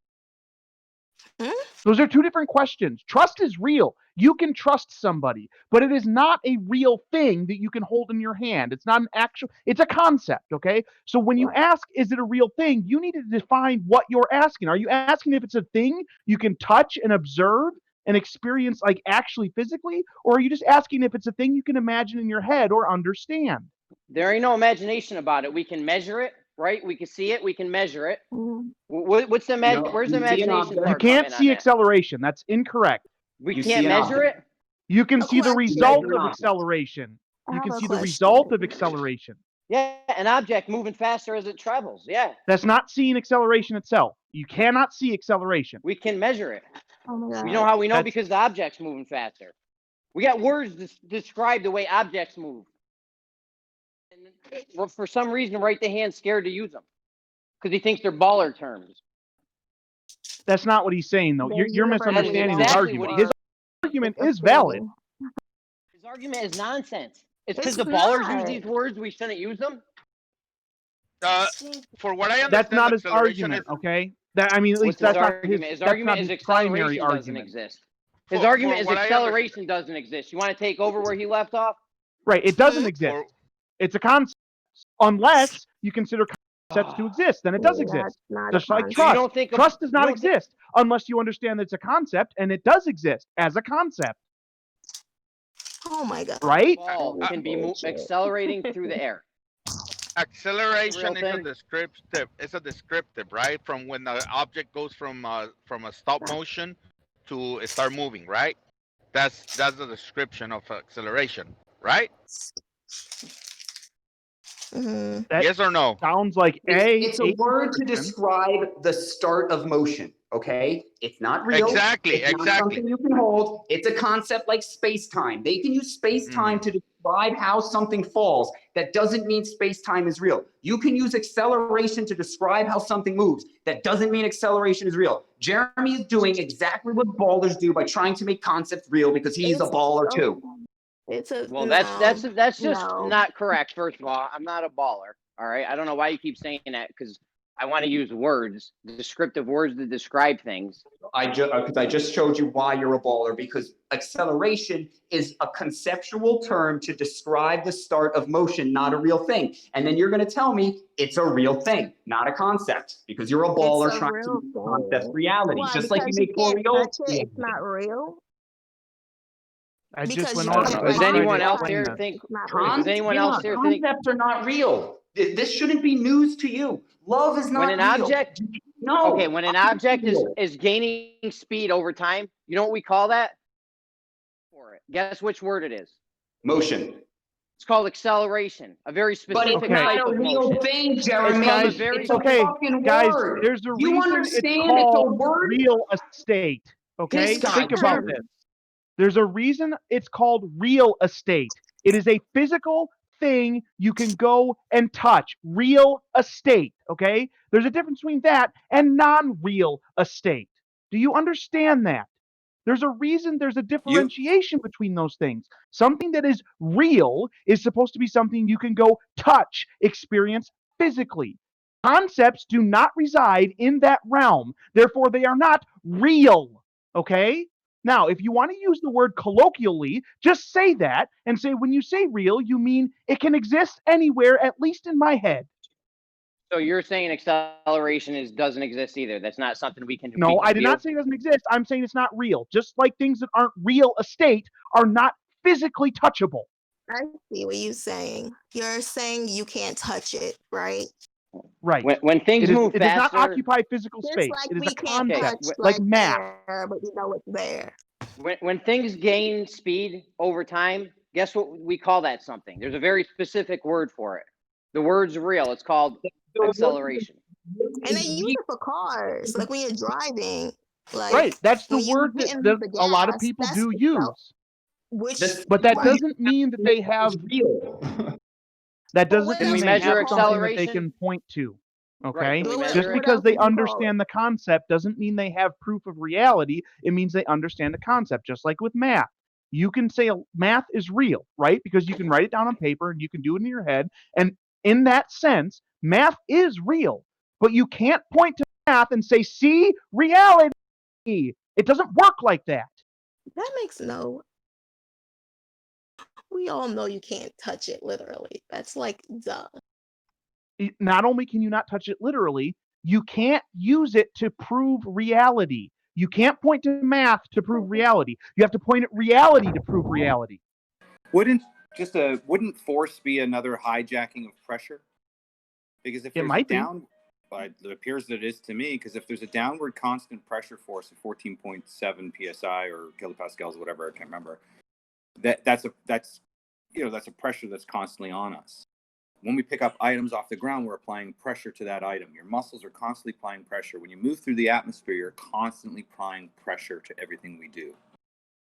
So they're trying to make a mysterious force out of something while negating pressure. I mean, It's like it wouldn't surprise me if that's exactly what I think that there's a lot of things that they take what actually is and say they basically decide what their explanation is going to be so that it fits with their model. Listen, it's like because the Globers use these terms and stuff that you're denying like basic fundamental things about reality. Like we know an object can accelerate. Okay, do not know an object think about can the accelerate? reality though, okay? And I'll explain why I'm not denying reality. If you pick up a ball and you throw the ball, I agree that you threw the ball. I agree that the ball moved. I agree that the ball stopped somewhere else. See, I don't actually deny any of the reality part of it. I agree. We both watched the exact same thing happen, and we both agree that the exact same thing happened in reality. The only part where we differ is how we're going to then explain what just took place in front of our faces. That's the part where we differ, not on the reality, because we both watched the reality. It moved and then stopped. Okay, and during that movement, right? It could have moved at the same speed throughout the whole time, right? Or it could have been gaining acceleration the whole time and then stopped. It could have been there's gaining different speed, ways. sure. There's different ways it could have moved, right? Right. There's Yes. different ways it could have moved. So- we made a name for those. So right? the reason One why of they use force is it because of a vector they're giving it a vector as opposed to being That's fine. That's fine. You can scale pressure, but pressure doesn't have one particular vector. It can have multiple vectors where this downward force that we have or the force we apply is always giving it one vector. Is that the main argument? Because if you look at any vector, it has a pressure applied to it. It's just they're using pressure to what? And force to what? Like what's because I look at the definition of force. What's pressure? What's pressure? Is it just something moving? Contact. Pressure is physical contact. Force is non-physical contact through magical means. That's why. They use. Hold on. No. What force is? Okay, we were guys. We were right there. We were right on the tip of it. I think. Okay, he started to talk to me about using words to describe the thing that we were just talking about. Somebody picks up a ball, throws it to the air. We both agree on the reality. The ball moved and then came to rest or stopped somewhere else. We agree on the reality, okay? And then I said, we disagree on how we're going to explain that reality. Then he brought up the fact that we use words to describe the fact that it may have been gaining speed or remaining the same speed, okay? That's fine. What you don't get to do is decide that if somebody else doesn't understand the words you've come up with to describe that thing, that they somehow don't understand the reality. That's bullcrap. They still saw the reality and can understand the reality perfectly fine. They know the ball moved and then stopped, whether they use your words or not. Okay? And what you also do not get to do is say, we describe the gaining of speed as acceleration, and then on top of that, we get to add in this nice little invisible thing called force. That's what causes the acceleration. Where'd force come from? We didn't see force in the reality. All we saw was ball move, and it moved faster or slower. I wasn't even talking about gravity. So it does that. When something accelerates, right the hand. Right hand. When something accelerates, what do you call it? It says that force is one of the most important kinetic qualities that actually is directly related between two bodies, as where pressure doesn't have a specific vector force, but it's a scalar quantity, allowing it to be applied in all directions, right?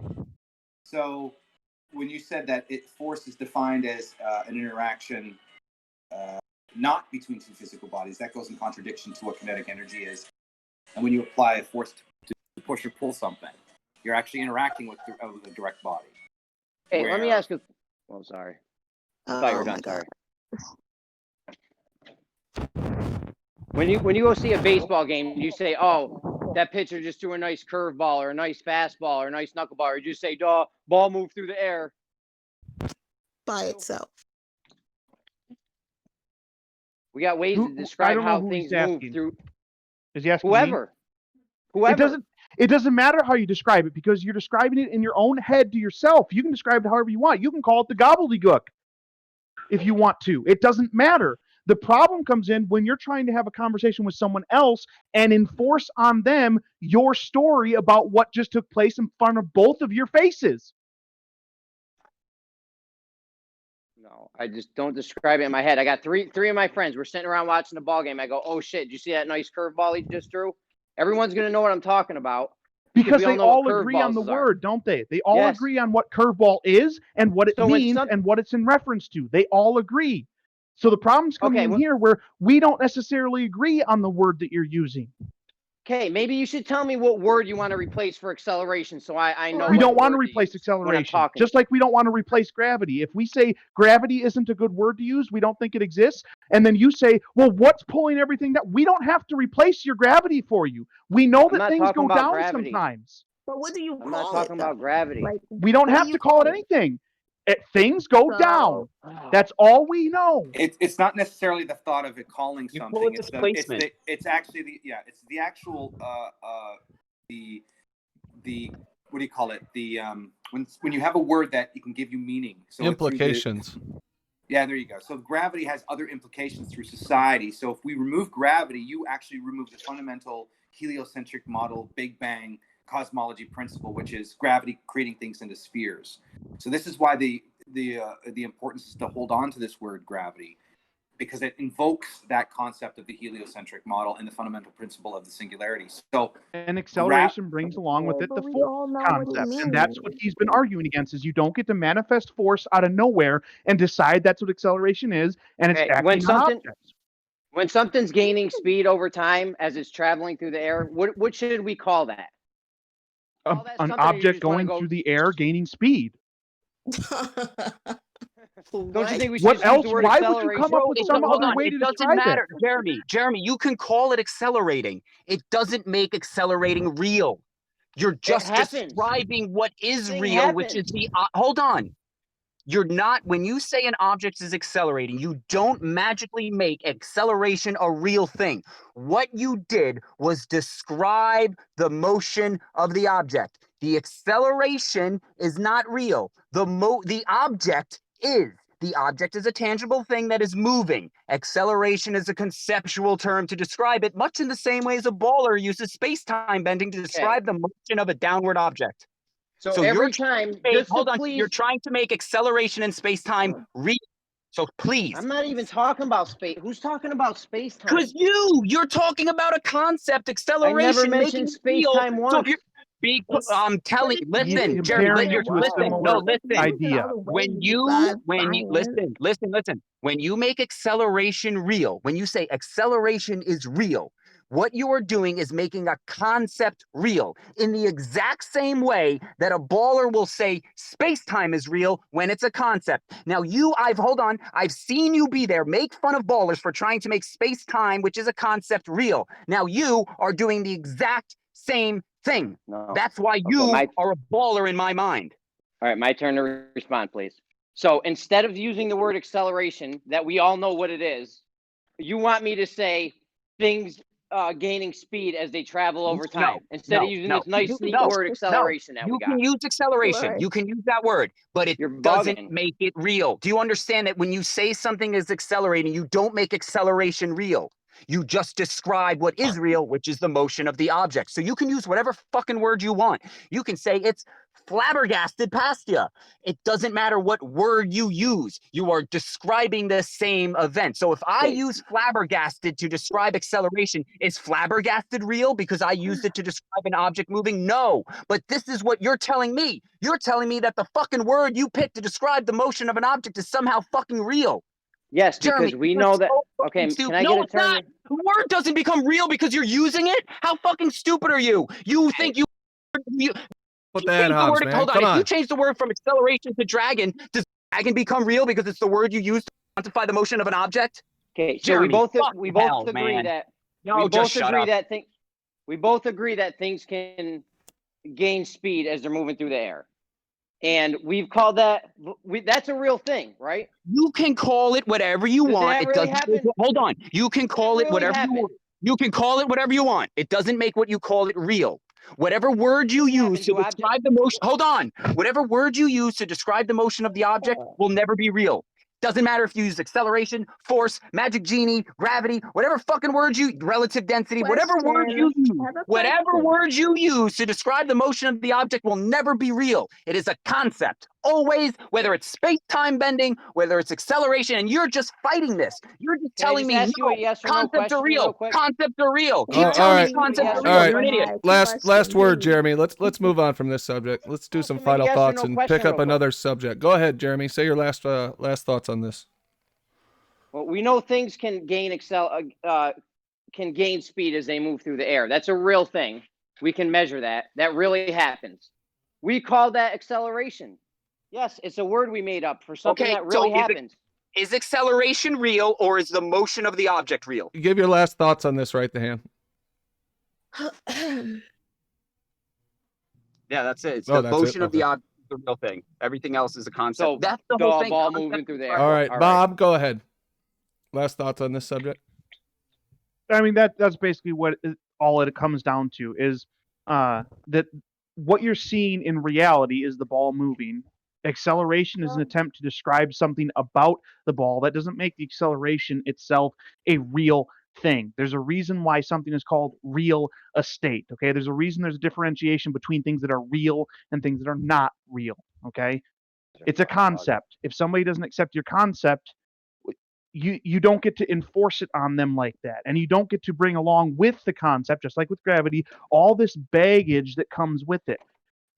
All you're doing is looking at the exact same reality, which is ball in motion. All right, FED, you were in on that. No, man. I brought this up regarding that video of potassium talking about gravity not being a force, and just this downward vector argument, and trying to conclude. I don't know. Just trying to conclude what it means, but force over area equal pressure, I think, is just another hijacking of this force thing. Anytime you apply force to an object, or anytime you apply pressure to an object, it ends up with a force. So I don't know. I think pressure is the derivative of all of it. Okay, fair enough. Nappy, you were in there a little bit. Do you want to say your final thoughts on this subject? No, I don't know.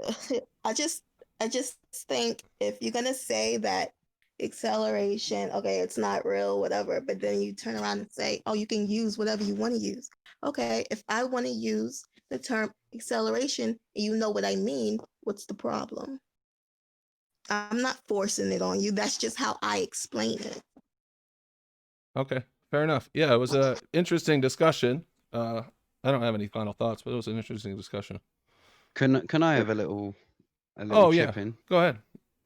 Yeah, just in summary of the whole conversation, my eyebrows are at the top of my forehead and my jaws on my chest. I never thought I'd ever say this in my whole life, but I actually agreed with everything Rumpus said. And I cannot believe what I'm hearing about acceleration not being a real thing. Well, hold on. All right, go ahead. Explain. The reason being is that it's just a measurement of a change in velocity over time.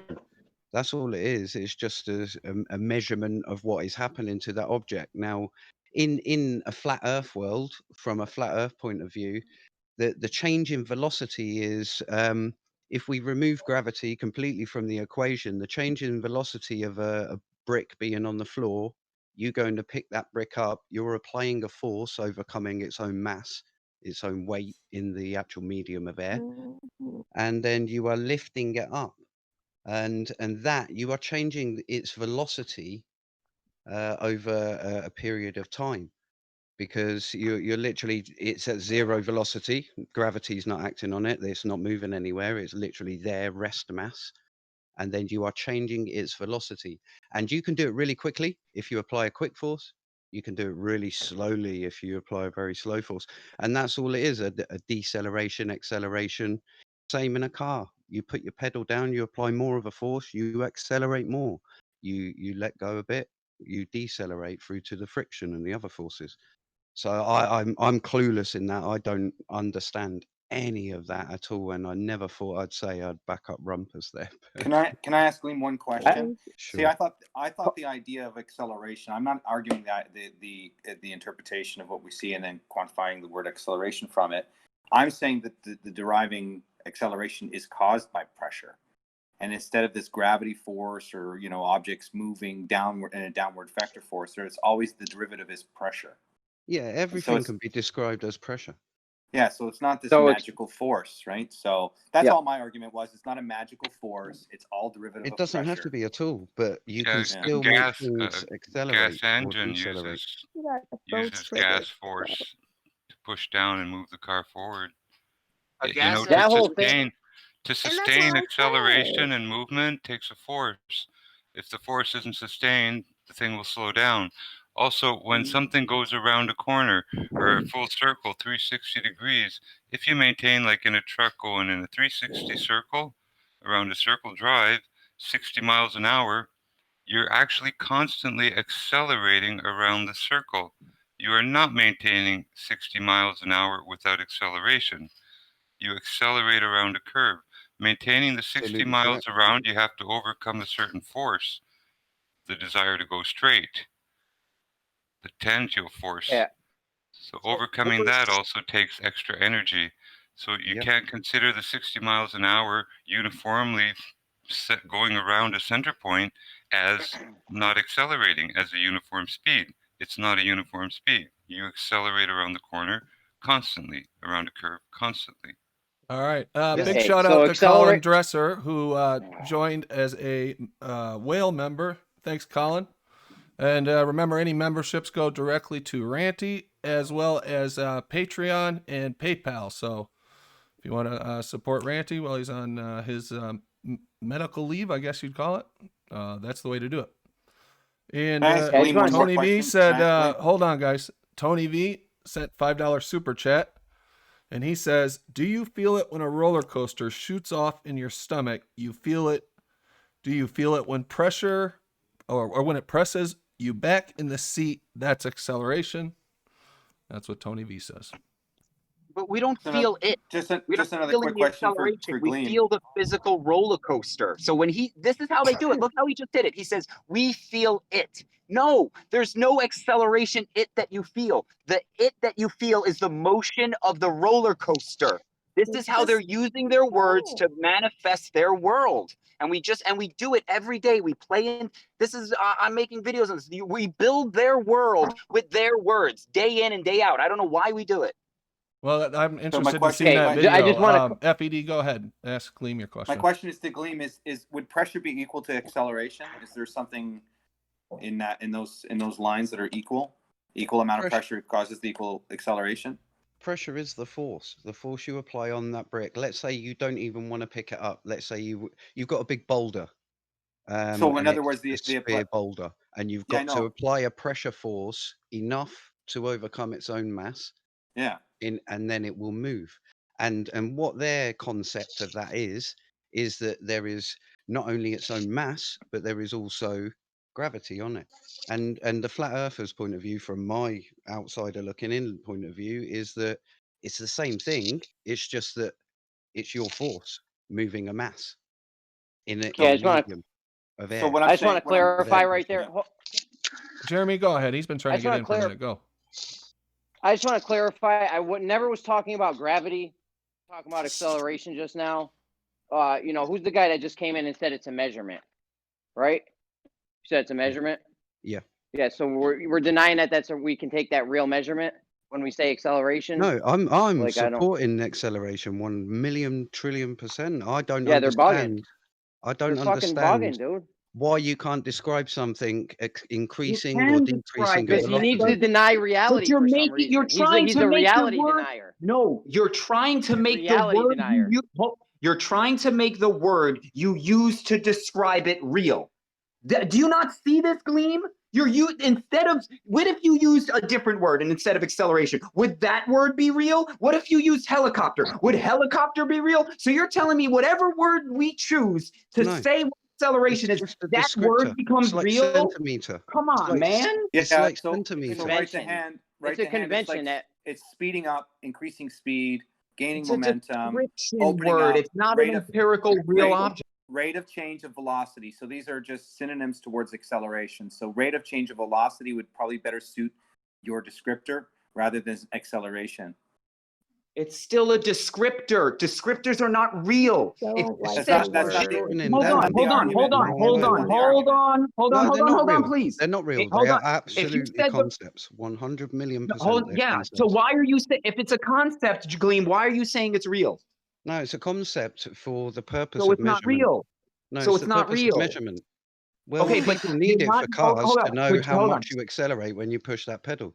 No, you got to know how much you Or you move. die. You got it. Acceleration. If you don't have motion, which is distance, then you don't have your concept. You're trying to make the only thing we have is motion. The object, it moves. Okay, the object displaces. Acceleration, concept. Force, concept. Okay, you're making all you people do is make concepts. Motion is a concept. Hold on, I'm not done.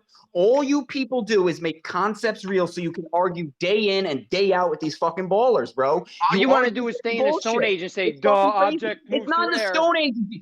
You say the same stupid Object shit moves like through a air. baller. I can't If you didn't describe have it at all. gravity, we'd go back to the Stone Age. Jeremy, you're using the same baller dumb arguments, bro. Oh, we'd go back to the Stone Ages if we didn't have the word acceleration. Are you fucking stupid? You're such a baller. Such a baller. Go back to the Stone Age I because just you don't want to started use the the we're words going we to go made up back to to the Stone describe Age it. because we're not going to use I acceleration. literally above just me. talked to you on the little Discord. I literally just talked to you, and he was like, "Now you're calling people like ballers," and you said you're not even a flat earther. So I don't get where Jeremy's you're a flat coming earther. from. Look at how Jeremy, who is a flat earther, has made acceleration real, Coriolis real, right? He is making their concepts of a ball earth reality. I don't do that, okay? Aaron, he doesn't do that because he knows better. He knows how this game works. But Jeremy, he loves going into gems and having these arguments with them. A lot. I don't even think you know what you're talking about sometimes. Yeah, okay, no, I don't know what. Okay, yeah, I don't know what you think. You think a tree moves, okay? Because you say Hey, two totally let me different add into things. this real quick, man. Let me all try the and bring time. some. Hey, right the hand. Let me bring a little closure to this, man. This is fucking retarded. Okay, look, what we can say is acceleration. Yeah, it's okay. It ain't necessarily real. We can call it whatever we want, but it's a descriptor. But here's what we need to be arguing about: is it doesn't prove nothing. Okay, whether it's real or not, man. We're going a little bit too basic with argument. The fact is, acceleration doesn't prove nothing. That'd be my argument. 100%. It cannot prove anything. It's a measurement. Like a The only centimeter. thing that could ever prove anything is reality. Now we can watch the same rock drop. You can say that proves acceleration. It doesn't. Proof is to you. Proof is a personal thing. You can see the sunset and say that proves the earth moves. Okay, if that works for you, good. Not Right, gonna We need to deny this. Like I said Be earlier. comfortable in saying it's the change of the speed of an object? He needs to deny this acceleration word because there's another way to find. Because we can visualize the change of the speed, right? We can. I think the reason it matters is because of what Rumpus did. He came in and said, because you don't understand acceleration, his story, his version, his way to describe it, then you don't get to make your statements, or you don't understand how it works, or you aren't good enough. That's not how it works. You don't get to make your claim that your thing is the thing, and nobody. If you don't understand it, well, then you don't get to talk about the subject. No, it's because right the hand was wrong, and there's a different. Hold on, Nappy. It's because right the hand was wrong, and there's a different way to get mass other than needing to know the density. So now he, at all costs, in order to be wrong, he's willing to deny that acceleration's a thing, and just so we wasn't wrong about finding another way to find mass. He used weight. Hold on. He used weight to find density. You can't use weight to find density because weight changes. Okay, so if you are using a weight which changes based on the medium or the pressure of the air that you have the object on the scale, you're not going to get the same density. We can't control the medium. Hold on. Can we control the medium? You're interrupting. You're just fucking interrupting None of me. it's real. Doesn't matter anyway. None of it's fucking real, right? Oh my God! Listen, the density of metal should never change. It should have the same density always. But when you start using weight, density's not real, bro. Density's not real. So let me. Oh my God! Brian, shut the all right, fuck hold on. up. Slow down, guys. Just slow down, please, one at a time. All right. I wanted to move on, but I'm keeping this going because everybody wants to talk about it. Sorry. That's all right. You have to differentiate what is real and what is not real, because once you start making concept reality. Okay, this is how we got to where the fuck we are, because they started saying this, and then the next thing you fucking know, the Earth is a ball. Okay, so we have to go back to what is understanding, acceleration, bro. If you want to describe it the best, it's the motion of an object. Okay, now the object is real. Motion is not a real thing. You can't hold motion. Motion is a description of what an object can do. These are the things we need to talk about, so we don't move past it and say, well, acceleration. Okay, right the hand. What would you call the change of the speed of an object? So, so this is where I differentiate, and I have absolute motion. You have motion and non-motion. Now, when you try and break, hold on, Jeremy, shut the fuck up and let me speak. When you try and break motion down into when you try and break motion down into subparts, that's baller stuff. They need to start breaking motion down, because remember, they spin the whole Earth. So everything moves, but it moves relative. So they need motion to be relative. Now, when you start talking acceleration, you start making motion relative. We can't do that, because then we build their world for them. So when I describe acceleration, I will use just motion, moving. I'll say it's moving faster. It's moving at a higher pace. I use motion and then describe it. Yeah, faster and slower. That's what we're doing when we say acceleration. We're describing it. We're describing the motion. You're saying the description is real. You make us look bad. You make us look bad. You're saying the description is real, dumbass. The description is not real. Hey, let's let the description is not real. Hold on, Jeremy. Let's let who just said that? Was that you, SE? I did. I'm trying to get just a one-liner in here. Yeah, Brandon. Can I go? Go ahead. Okay. I've heard twice this and that. One, the Coriolis is the real thing, a real thing. And also I've heard it for the force of acceleration and stuff. It's a real thing. Well, what a bad choice of words to introduce, your concepts with. Coca-Cola is the real thing. Everything's the real thing. It's babblizing. It's just so nonsensical. You can't conceive it as like real thing. Magic is a real thing. We watch magicians all the time, and we see bowling balls pop out of like easels and sheets of paper. Yo, I'm not gonna lie. An angle, but it's the real thing. I'm not gonna lie. This makes. I thought you were done. My bad. I'm done. No, it's not the real thing. Yeah, I'm not gonna lie. This makes flat Earth look bad when you guys deny shit like. Okay, but now you're not making a point. The point is acceleration is the description word to describe the motion of an object, and it's change in motion. All right. More distance over the quote time, which is another fucking concept, right? Is time real now? Bro, you can't make these concepts real. This is a real fucking problem. When Jeremy, who's supposed to be on the side of truth, the flat earther, doesn't know the difference between real, physical, tangible, touchable, existing in reality, and conceptual thoughts, ideas not existing in reality. I tell you what, Jeremy, you can respond to that later. We've heard the argument from both of you back and forth. You guys obviously have a bone to pick with each other. Can we just do it later? And let's move on from this subject, please. All right. So I did see some videos come out today. I know one of them was from Travis. Travis, are you still there, or are you checked out? No? Okay. I was going to ask him about his latest video. What's that? I actually kind of like my video. It has so I don't know if you saw it, but it's basically on this type of thing. But when ballers in the Bible, Jesus says you can move a mountain. Now, if you talk to a baller, when he drives away from a mountain, he'll say the mountain is moving relative to him. So they move mountains. Like, think about it. They're doing, they'll say that we're in a religion and, oh, we're this and that, but they do the exact same thing. They will literally move a mountain with their faith in relativity. Yeah, I find that pretty remarkable myself, to be honest with you. Let's see who else we've got in the Discord. There's been a bunch of people that have stopped in and haven't said anything. Gently's channel, what's going on? We all heard Gleam. And I guess that's about it. Everybody else has been heard from. Okay, interesting topic. Wanted to say something, didn't he? Oh, yeah, he did get skipped over. Yeah. I wanted to try to move on, but Essie, if you want to say a final thought on this. The final piece. Yeah, you are the final man. I kind of lost my train of thought there, Gleam. To be honest, La la, all over the la place. la land, la la land. Just La do La the la. Land. Yeah, there we that's go. the one. My final thought would be please clean up the English. Words like too real late. thing don't belong in this conversation at all, ever. All right. Who's got a Yeah, here's my Coriolis final completely force thought. is different a real Here's my subject thing. final to thought on that, discuss? man. I And know, we can but squash it. all of We can our subjects involve All English right. and the use and babblization of What's up, words. Gleam? Yeah, One I've got last what. thing to give it a Oh, go on. squash. Give it a squash. My final thoughts on it, real quick, is look, man, we can okay, yeah, we can agree that it's descriptors. It's not tangible as far as real goes, you know, but we don't need to be arguing over that. What we do need to be arguing is like gravity. We don't even have to argue over that unless they say that when they I'll call something an acceleration, but and I'll say, yeah, it happens in reality to objects that are real.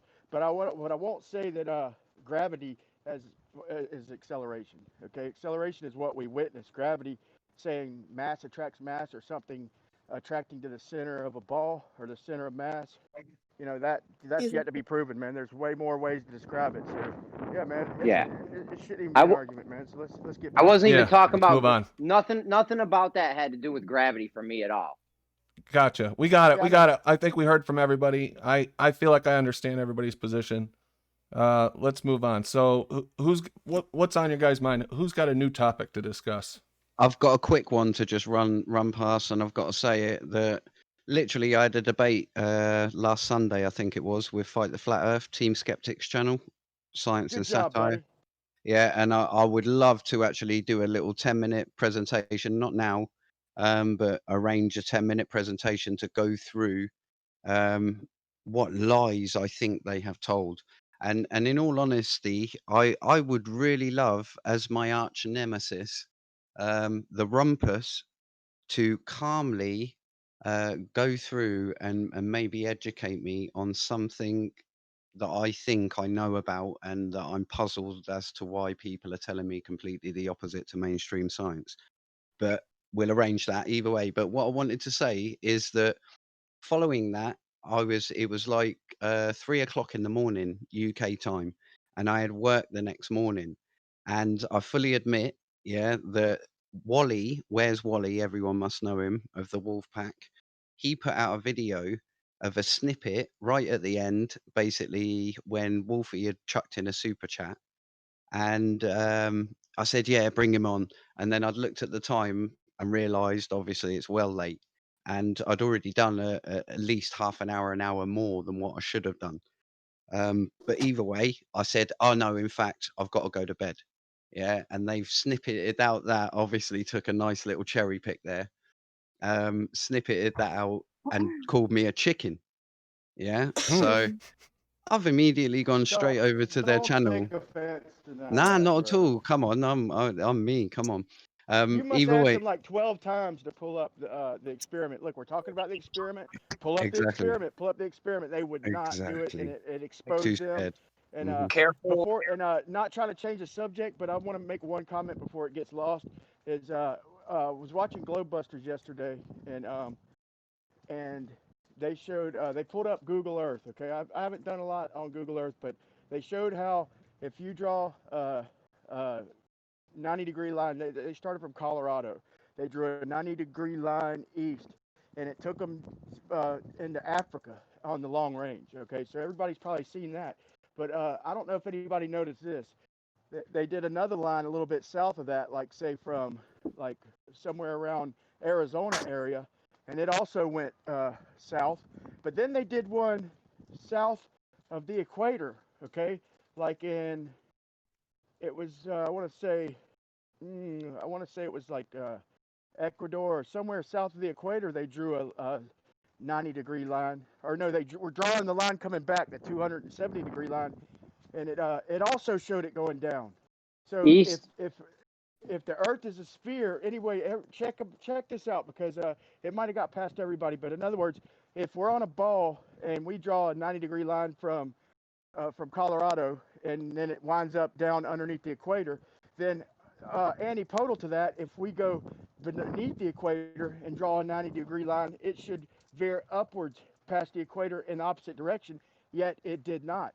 It also angled downward, and that is a big problem. Yeah, You're saying just they were going east and west, sorry, or? sorry. Just quickly, I wanted to Yeah. finish that point off. Sorry, part two of that point. Sorry, yeah, I want to Where talk about that debate, Glee, man. no, I I just didn't just want wanted to to lose that, man. yeah, I just quickly wanted to finish that off. Where I went over And to that careful channel. using FTF stuff. I went. He'll copyright strike you if you even if you use your debate with him. So careful. Well, no. I'm not going to. I know that. Trust me. Don't worry about that. No, the whole point of me trying to get to is that I went over to his channel and I says, right then, Wally, Wolfie, take me on. I'll take on the whole wolf pack on Ranties any day this week. You name your day. You got 48 hours. Name your day. Wally comes back basically saying, I do not debate. And everybody knows that I don't debate anybody live.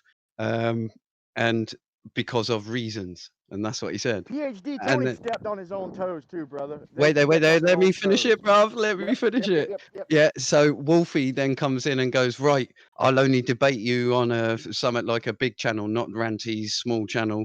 And plus you need to do my flight challenge from however many years ago. The guys, both of them bottled it basically.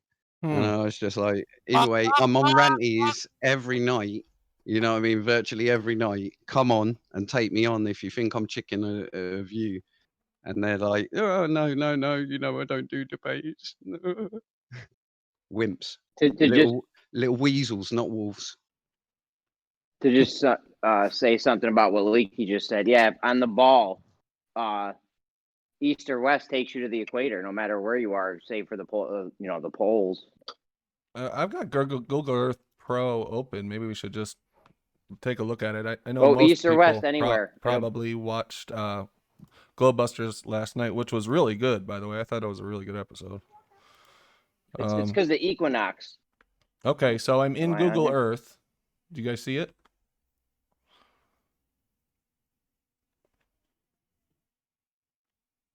Do you guys see it? Okay.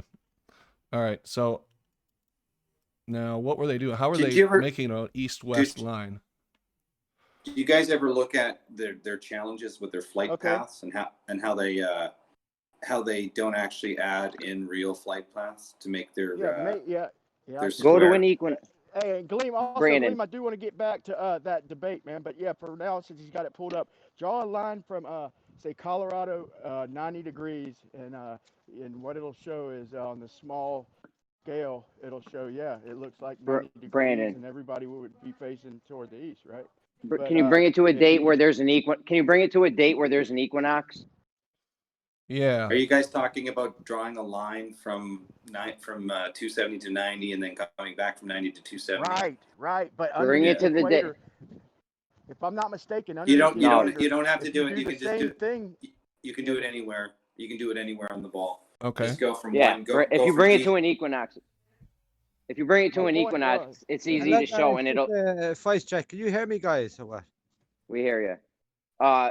It'll bring you north. If you go east or west and you're south of the equator, it should bring you north to the equator.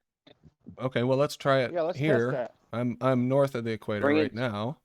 I'm going 90. You got it on an equinox? No, it's not on an equinox, but let's try it right here, and then we can go to an equinox. So And I'm then going 90. If you work your way back, you'll end up going lower. Work my way back. What do you mean by that? So create one line. Go from east to west and keep the 270, or is it 90 to 270, and then just click that line and then create a secondary line. Begin at that point you end at, and then go left. It should go lower to stay with the 270. I can't remember now. 90. Yeah, 270. Their point was with that was their main point was that so if everybody is looking 90 degrees like due east, like the equinox describes, and they say that how could that happen on a flat Earth where we're all looking due east and we're seeing the sun in the same place? Because on a local scale, that wouldn't make sense, but on a big scale, there's your explanation. If you're looking way off in the distance, okay, everybody's 90 is going to be different and pointing south, but yeah, I'd like to test. It's only showing mostly northern hemisphere, and that version you have pulled up. What they had pulled up was somehow he had it looking like the globe, like with the equator in the middle, and he showed the 90, and then he did the 270, and it went back even lower. But then he went 90 lower than the equator. It also went down, and that had me scratching my head, man. All right, so I'm going 270. I don't know. So if you leave up the if you go along the same path, Brandon. So just go to the United States and go from east to west and then west to east. You'll see what they're talking about. But just create 2 lines. So So just from like here. Start California to New York. Just do 1 line. Follow that path from 270 to 90, and then work your way back. back. The North Pole and the South Pole at the same time, so we got an idea of what center is. Yeah. All right. Why isn't this thing clicking for me? That's not even showing the equator. Oh yeah, you're right. Yeah. We need to see the equator in the middle. All right. If that's possible. Maybe. I'm not very good with this thing, but we'll try it. You just put the grid. If you put the grid on for it, the equator line will come up for you. I mean, if you had it on an equinox, it's mad easy to tell because you just draw the line to the sun. It's right over the equator, east or west. File options or at the top. View grid. There we go. Check. All right, so there's our line, right? And that is 90-ish right there. Yeah, it doesn't follow the latitude lines, right?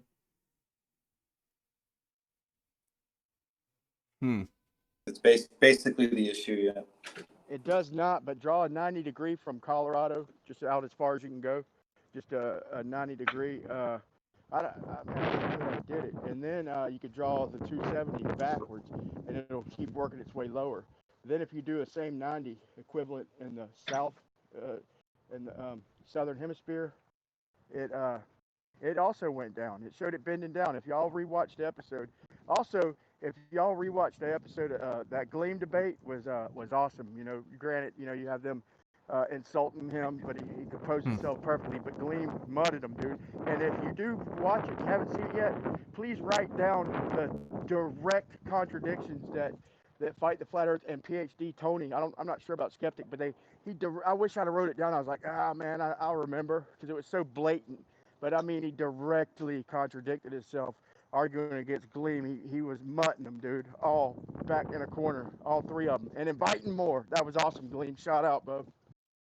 Salute. Yeah, I've definitely got to break it all down. There's so many mistakes. It's funny, but either way, that's what I wanted to. I need Rumpus to go back and forth with to understand either way, but we'll do it another day.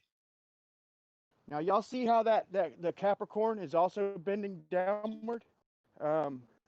Just Capricorn itself, if we don't even draw the 90 or the 270, you see how Cancer is bending downward. The equator is bending downward. Now, Capricorn should be bending upward. So any line you draw down there, it's going to bend with Capricorn, and that is incorrect. It should bend upward toward the equator the same way it did in the north. Is there anybody with me on that? Don't know whether it's just camera angle though, because the middle line should be straight, dead on straight, and then you would have one. Well, they all should be straight if you're looking at it dead side on. All right, so here I'm going up towards the equator. I believe if we're supposed to be standing at an angle, why 90 degrees doesn't bring you straight around? Because okay, they say only on the equator, but hold on, if we're standing at that angle, why would 90 degrees bring us downward? Okay, we're standing at the angle where it's flat under our feet, and it should be a direct circle. Every circle should be a direct circle around the ball. If we're changing angles, I missed this bit. I need to go back and watch it. The only bit that I loved was that they brought back that AE map of the winds. Yeah. Bobwinds.com. That was brilliant. But that's when I joined, and so I missed all of this bit then. Didn't Jeranism bring this up? I think he did a demonstration on this exact thing, maybe first year into Flat Earth. Yeah, it was if I'm not mistaken. Yeah. Like 4 years ago, I think. I don't think I'm getting it. All I'm thinking is it's just the width change in the actual degree lines. I think Gleam had it because now it's kind of pointing upward, so it probably wouldn't do that now. But I'll go back and look at it. But yeah, so maybe it was just the angle, Gleam. And but I still raise the question about the angles and why 90 degrees should bend if I'm angling with the ball. Yeah, no, that's different. It's probably the Riemann geometry. They're using that to explain the degrees of change of Polaris. Then why are our lines not drawing out equally? So in other words, they that doesn't make sense with the angles to Polaris. If my line is deviating down south, if a straight 90-degree line is deviating southward all the way down, so that explains every distortion on every flat map that you introduce longitude and latitude. If you introduce longitude and latitude, okay, you could get by with the one, but not the other. And they twisted the Google Earth sideways, and so it didn't really do it up, and maybe it did do it. Yeah, I recommend everybody look at it. But yeah, when you try to incorporate longitude and latitude on a flat map, you're gonna always get distortion. It's common sense, and there ain't enough of that to go around. Yeah, I'm just trying to wrap my head around what this means. I mean, what do we think this means?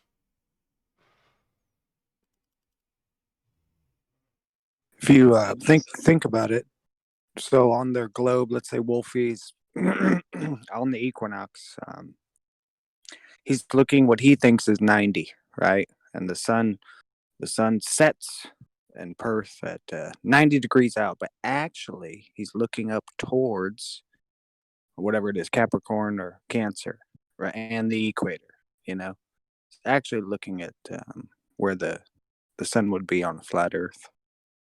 So he's standing down here. Brian, if you just take the line, like I said, and just draw from east to west in the United States and then work your way back, you'll see what it is. It's just not lining up 270 to 90. So it's not consistent. You'd think that if you were standing on the west coast looking at 90, and then you were to land at your 90 or follow to the end of your path at 90 and then look back at your 70, it would be equal. And it's not equal. That's the whole point. Oh, okay. I got you, Data, so I missed part of that. All right.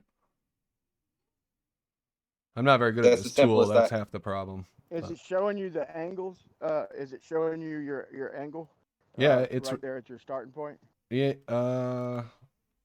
yeah, I just follow this out 270. This is going 270 right here. So that's going back north then? Yeah. Okay, then Gleam was right. It's because they had an angle to the ball. But once again, that still correlates with a map, even the AE map, really. It correlates with that. Like if you're looking out in the distance and on the equinox, that's one of their main proofs, guys. If everybody's looking east on the equinox. Well, there you have it. If everybody's looking due east on the equinox, I even did a video a long time ago. I don't think I posted, I don't think it's up on my channel, but I did a video. We went to the beach and with a compass and everything and some string lines, and I did it with Flat Earth Matters. Shout out to her, Karen. She's awesome here in Jacksonville. Flat Earth Matters, small channel, but she's real. And we laid out some string lines, and sure enough, the sun split the string line at 90 degrees due east of where we were at on the beach. And so then you look at everywhere else, and you see it also. Even so in the south, it would be the same concept of pointing back up toward the middle. So yeah, a sun. So let's just say a sun certain many thousands of miles away, we'd all be basically looking in the same spot. So globe Earth proof debunked, because 90 degrees is not the same direction. So 93 million miles away, they attribute it to, hey, it's 93 million miles away, so everybody's basically looking in basically the same direction because it's so far away. No. Our due east differs from place to place. On the equator, it goes straight, according to their model. I'd like to put that to the test. I see what you're saying. But it matches though. It Hey, matches, Brandon, I have a question for you. If we were to fly on the equator, due east or due west in a straight path, on you wouldn't have to bank left or right. you'd be able to complete a 360-degree circle if we lived on a ball, right? That's what they say, right? Yeah. How come there's no? I haven't seen anything like that. I mean, the longest flight is what up to I can't remember now, 17 hours or something like that, maybe even longer than that. You figure that would be, be done, that you'd be able to fly in this straight path and not have to bank left or right. Because I don't think they're really flying on a. But if you're flying that long of a distance on a flat plane, would have no choice but to bank left or right to maintain your heading. The thing is, we fly and we fly straight. Even if it was flat or the globe, we would fly at the place we're going to. Yeah, I know, but to keep your heading. Yeah, well, that's the same thing on a globe, FPD. Picture this. Picture on the equator, though. On the equator, no. On the equator, that's the question. On the equator, yeah, but when do we fly like? When do we fly like following the equator though? Like maybe someone should do that and see. That might be a good thing to do. Well, that's what I'm saying. So I researched it to see if there's any flight path that would fly in a straight path for that period of time over that distance, and I can't find anything. So I just wanted to know if you guys came across it, because it would be an easy proof to prove you lived on a ball. It would be to fly in a complete 360-degree circle without banking left or right. Good point. Another easy proof would be to fly from like Perth, Australia, down to freaking South America, man. I mean, there's not that far, man. No, I reached out to about 11 different charter agencies in regarding a flight out of fucking Buenos Aires to Cape Town. Buenos Aires, that's it.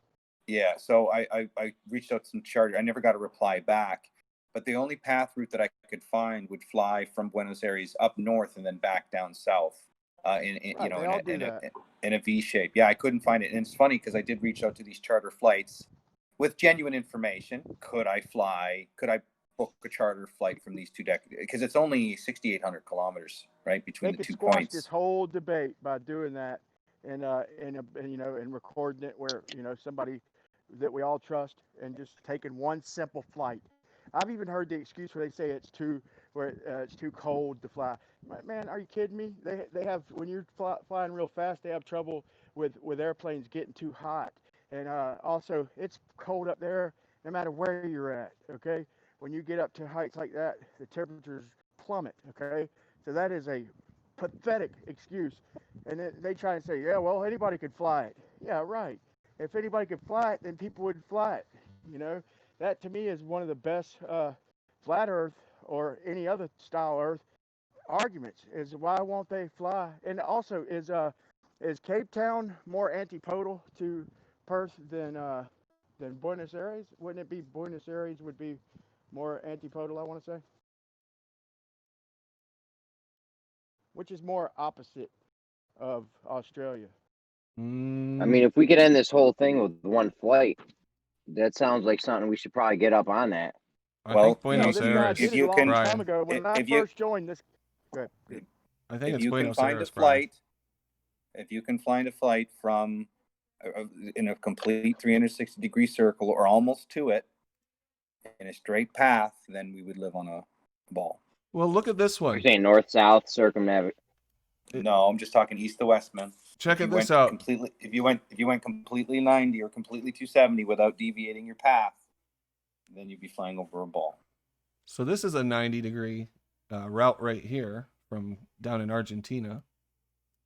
If you keep flying 90 degrees according to this Google Earth, you'll end up somewhere in Saudi Arabia up here. You see that always to the right there? Always to the equator. How is that working? Yeah, but that's pretty steep though, man. That's pretty steep, ain't it? Yeah, I don't know what we're looking. I got to think about this some more because at first it doesn't make sense, but I don't know. Well, we've been taught to think that if you go east, you'll follow a latitude line and come back around to the other spot, but it doesn't work like that. Right, and we've been taught east or west brings you to the east and west brings you to the equator, because on an equinox, the sun's at the equator and it's east or west for everyone, depending on if it's rising or setting. So I mean, that's where it brings you. Problems getting my head around the flat Earth when I first joined, if there's anybody new out there, was circumnavigation. I couldn't picture, like, how are we going west and getting to Japan? I know it's simple, but I was like, how can that be? And then I just seen one video, and I'm like, duh, you know. And then Dave Weiss, shout out to him, the Flat Earth, Sun, Moon, and Zodiac app. That's a pretty good app, because I mean, just the common sense stuff, man. As he put me in my head, he put me in my head 5 miles from the North Pole. So if you're 5 miles from the North Pole on a globe, and you're on a globe, then you're going to do a big circle, circumnavigate 5 miles away from the North Pole. Same thing as a flat Earth, you know. The reason for this is they're constantly it's called magnetic declination. So every little bit they move, they're checking their compass and adjusting their course. Right. Yeah, and you they have can use that however they want to, basically. You have magnetic changes all over that you have to calibrate for sure, and velocity changes and so forth. But you look at the great circles, like Phil's saying, explain a great circle. Last I checked, it's a straight line between a flat circle. That's what a great circle is. Hey, yeah, but if the magnetic declination, look though, FED, and think with me. I'm not trying to contradict you, but think with me now. If these lines are bending, okay? If these magnetic declinations are bending, let's say if it's a ley line that's arching the way these latitude lines are, or any other way, it's going to give them margin of error, because they can attribute it to whatever distance they want and use that curve, the curved ley line where the compass is attracting to, with the magnetic declination like Jeremy's talking about, to basically use it to their advantage in a few different ways with a lot of leniency. Because does anybody think them ley lines are dead perfect straight lines? Doubt it. You know, but especially mapped out longitude and latitude, they couldn't be straight lines even if they were straight lines, right? Well, this is a question for Gleam. This is a question for Gleam. Gleam, when you even navigate on the ground and you're relying on Polaris, sometimes when you navigate, correct me if I could be wrong with this, but if we were using a compass and we were matching up Polaris, sometimes even the magnetic compass won't line up with the direction of Polaris, correct?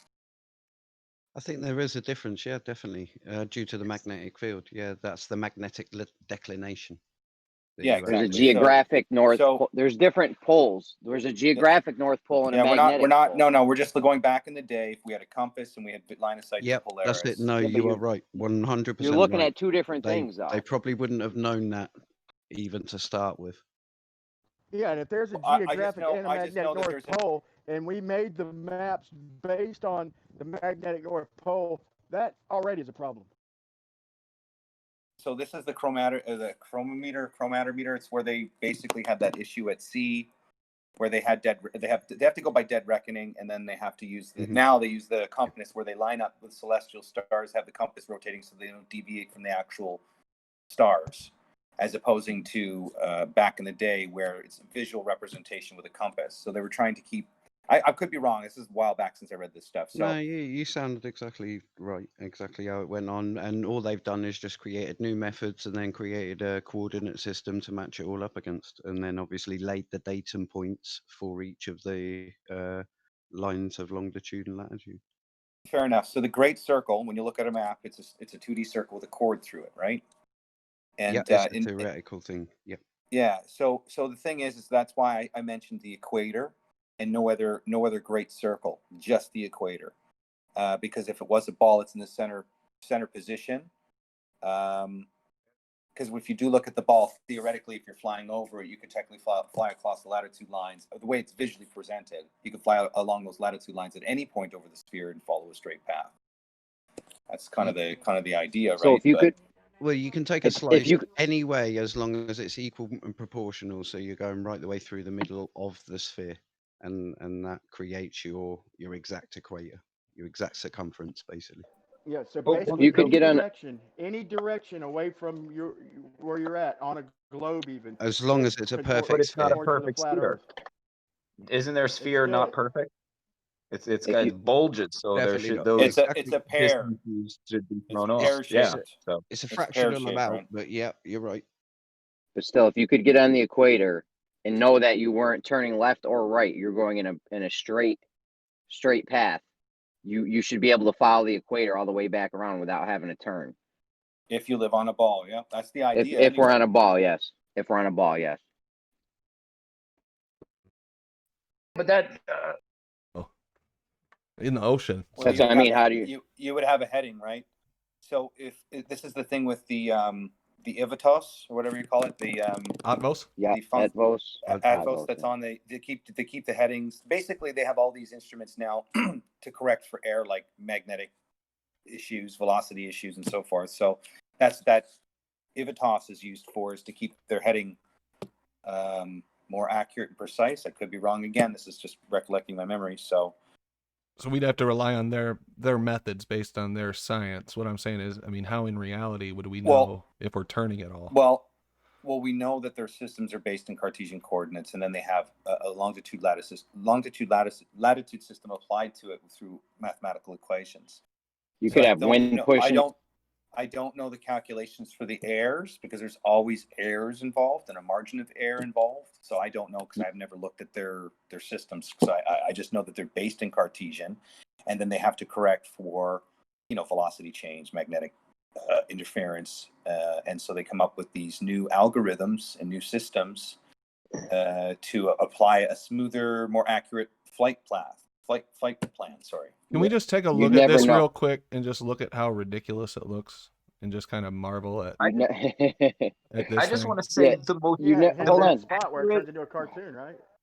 The most accurate means of traveling, right? Like if you're they're going to use their sensors and all these things, but nothing beats just looking at the sky, right? Like actually pointing your trajectory towards Polaris. Nothing will ever be better than moving that as north, because even if a compass deviates a little bit, if you're pointing right at Polaris, your direction of travel, you're not going to deviate because you're going towards what is north.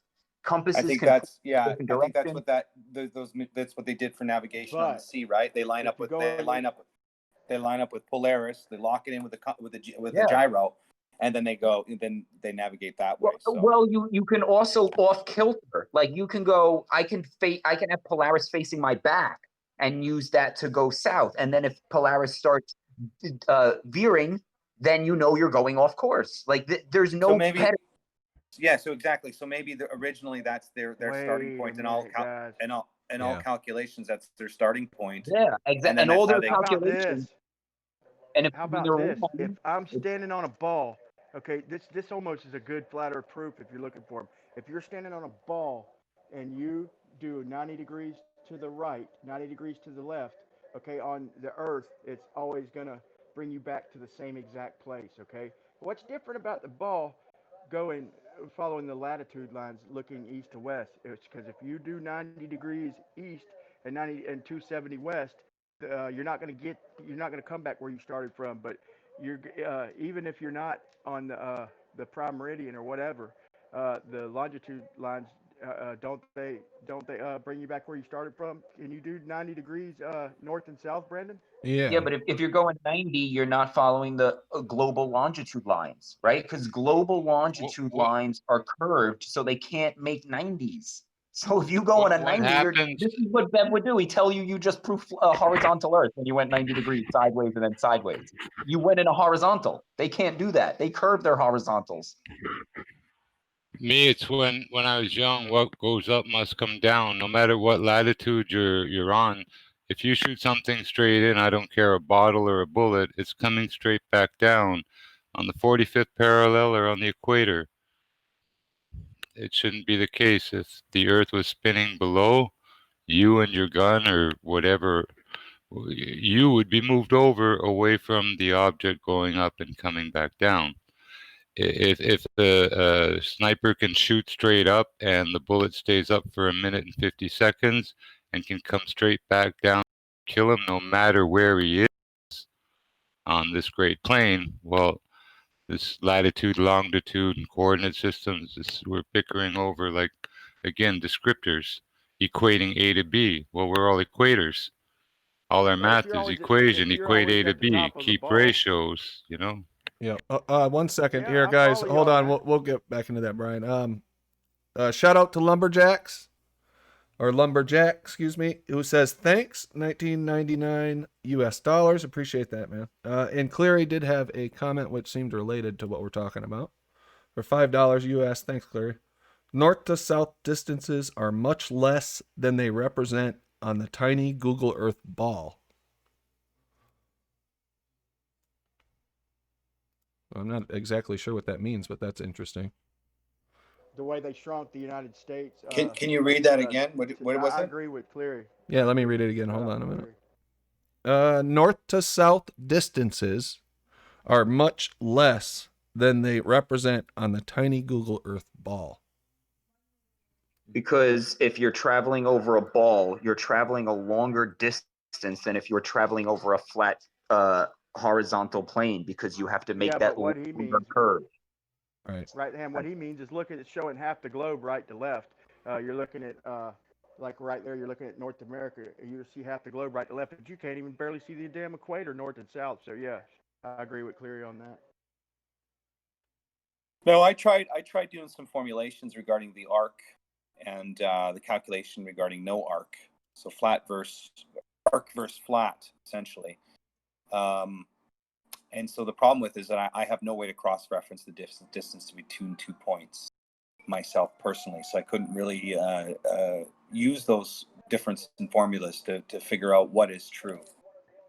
My final point on this is, as when they bring up maps, okay, a couple of their strongest proofs. One was the equatorial sunrise. Okay, so we just threw that out. I think we can all agree with that, where we're all not looking in the same direction. He just demonstrated it, the same as Globebusters. But my final point would be, okay, if we are using lines of latitude, then there's no way that a flat map, a huge flat map, could wind up without distortions. Okay, so that doesn't debunk a flat Earth just because flat maps are distorted. But yet that's all they use are flat maps. And I even heard the military use square grid systems for complete accuracy. Well, what I noticed in any of their maps, distance and elevation is, that's all it's accounted for. And even in the application of flying, it's just distance and elevation that you have to fly for. So what are the odds? Yeah, my point being, would we expect there to be a map mapping out latitude? Would we expect there to not be distortions? No, that's retarded. Or either that's ignorant or intellectually dishonest. We would definitely expect there to be distortions, especially further you went. Would it also be just a little, a distance maybe of 100 meters or 1,000 meters? When you're flying to a distant destination, you're going to be subjected to, your speed and your speed and the wind patterns or whatever, right? So they're going to always alter your time frame. So you couldn't really necessarily be 100% accurate in calculating your distance from point A to point B when you fly, based on those variables. Would that be a fair assumption? Sure. And another thing, there's a neighborhood here in Jacksonville, and the reason why I asked that is because the reason why I asked that is because if you are going to calculate between 2 points, and if the Earth is a ball, then you would be able to calculate the distance for the arc, and if it is longer, it would be a different line for everybody who started. They wouldn't all be a perfect straight line. But there's a neighborhood, there's a road that it's about 4 miles long, and it circles back to a road called Racetrack Road here in Jacksonville.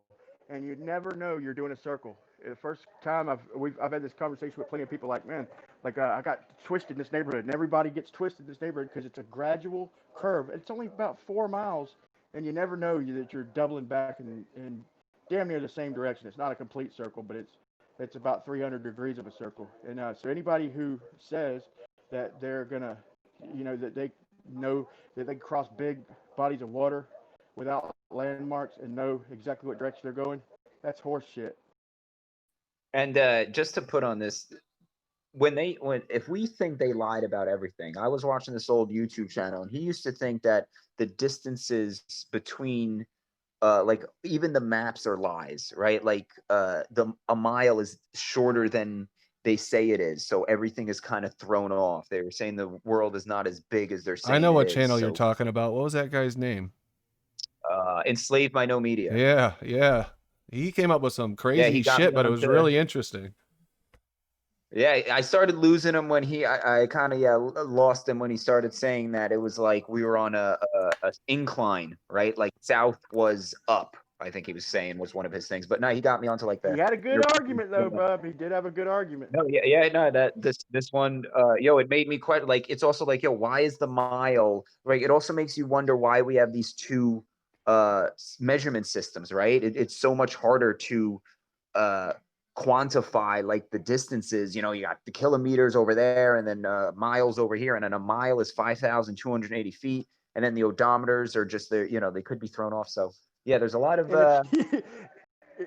I'm with you on that. If you watch this guy's videos from now to the rest of your life, every bridge you go over, you'll be trying to look north and then look south real quick to see if you can see further. And I'm not 100% positive on that, but he brought up a pretty good case. I wonder about it all the time, Brian, to be honest with you. It was pretty interesting what he said that. And he had video footage saying, look, I can't see that far this way. I can't see that far this way. He had observations. It wasn't like he was making stuff up in his bedroom or anything. And he was spot on up until that. Like he was a flatter. He was like, the earth is flat. And then he was like, this is this. And he was pointing out all the hoaxes. And I was like, you're right. And then he got to this one on. But yeah, no, he did have, I seen observations. Yeah. You could see further south. One of my thoughts is that, okay, so the horizon, so something's bending, right? Okay. We know the horizon is like a focal point. We know it's optical. Okay. It's not necessarily geometrical. Okay. If you're a baller, you're going to say it's geometrical. You still almost have to concede that it's optical. Okay. So what's bending? Okay. So something's bending. If it ain't the ground, it's our vision. Like FED puts it the best with his math and all that, but the light, basically the light's bending, and so the horizon is not a tangible place. It is basically a focal point.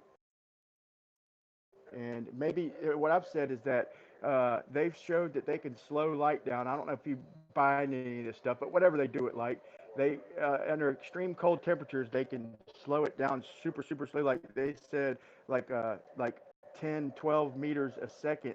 That's probably, I'm not sure I agree with that, but I do know, I do believe they have slowed it down. But if you're looking at going over, like we're in the northern hemisphere, if you're looking at going over the North Pole and whatnot, it's going over long distances of colder air. Plus, up high it tends to be colder, but it could possibly slow the light down, which could differentiate the way we see the sun off in the distance. Like they try to say that looking north and south, like it should overlap the North Pole. The daylight should, but if the daylight is slowing down or bending downward because of the cold temperatures, it would be a fair explanation or a fair argument. So consider that, everybody.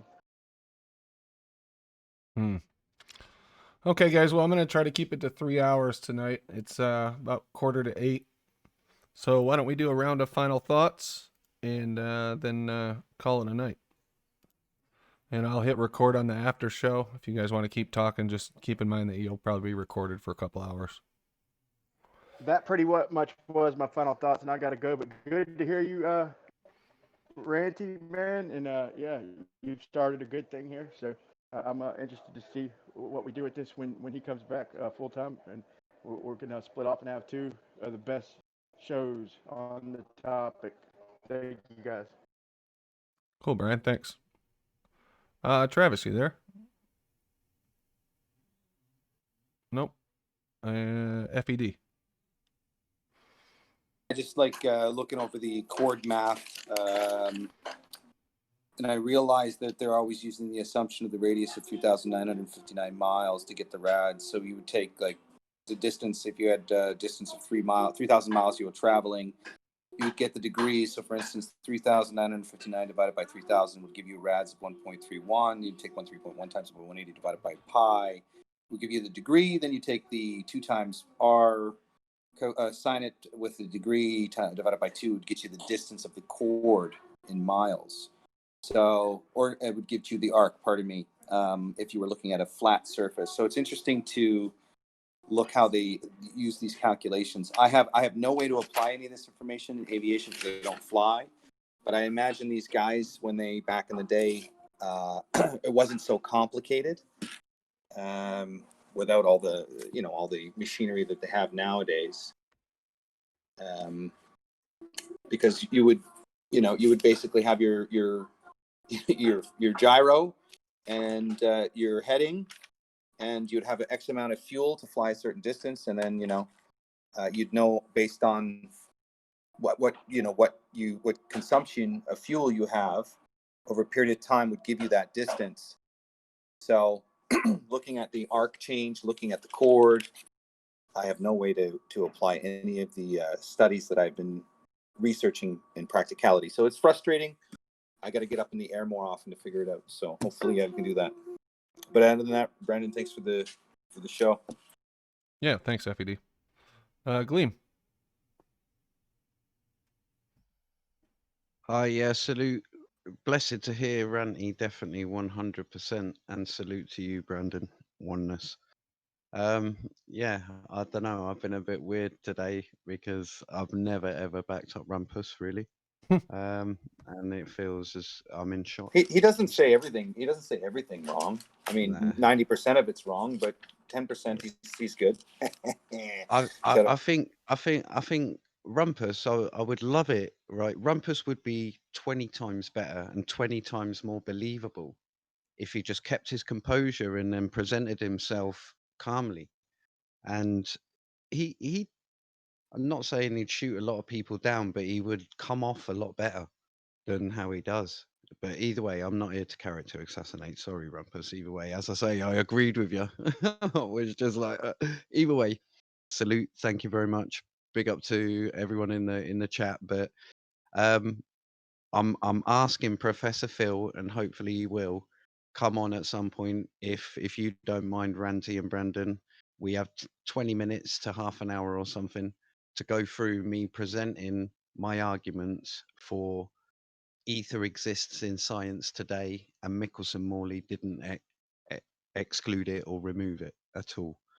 I want to present some arguments, some citation, and I want him to tell me where I've gone wrong and where I've misinterpreted it, where I'm cherry picking, and where I'm lying.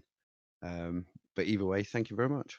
Salute. Hey, just before you go, Gleam, out of curiosity, did you see that new Vertasium video? I don't even know if I'm saying the name of the channel properly. Yeah, I haven't seen it. Gravity's not a force. So Yes. do you find it kind of funny that when you do watch it, they'll back up Flat Earth Society of the Earth rising upward. It literally said that we have to be moving to be standing still. No, it is exactly that. If you look up PBS Space Time, that channel, they do a whole series, 5 videos called "Is Gravity an Illusion?" And he argues that exact case. In Newton's gravity, the apple falls to the floor.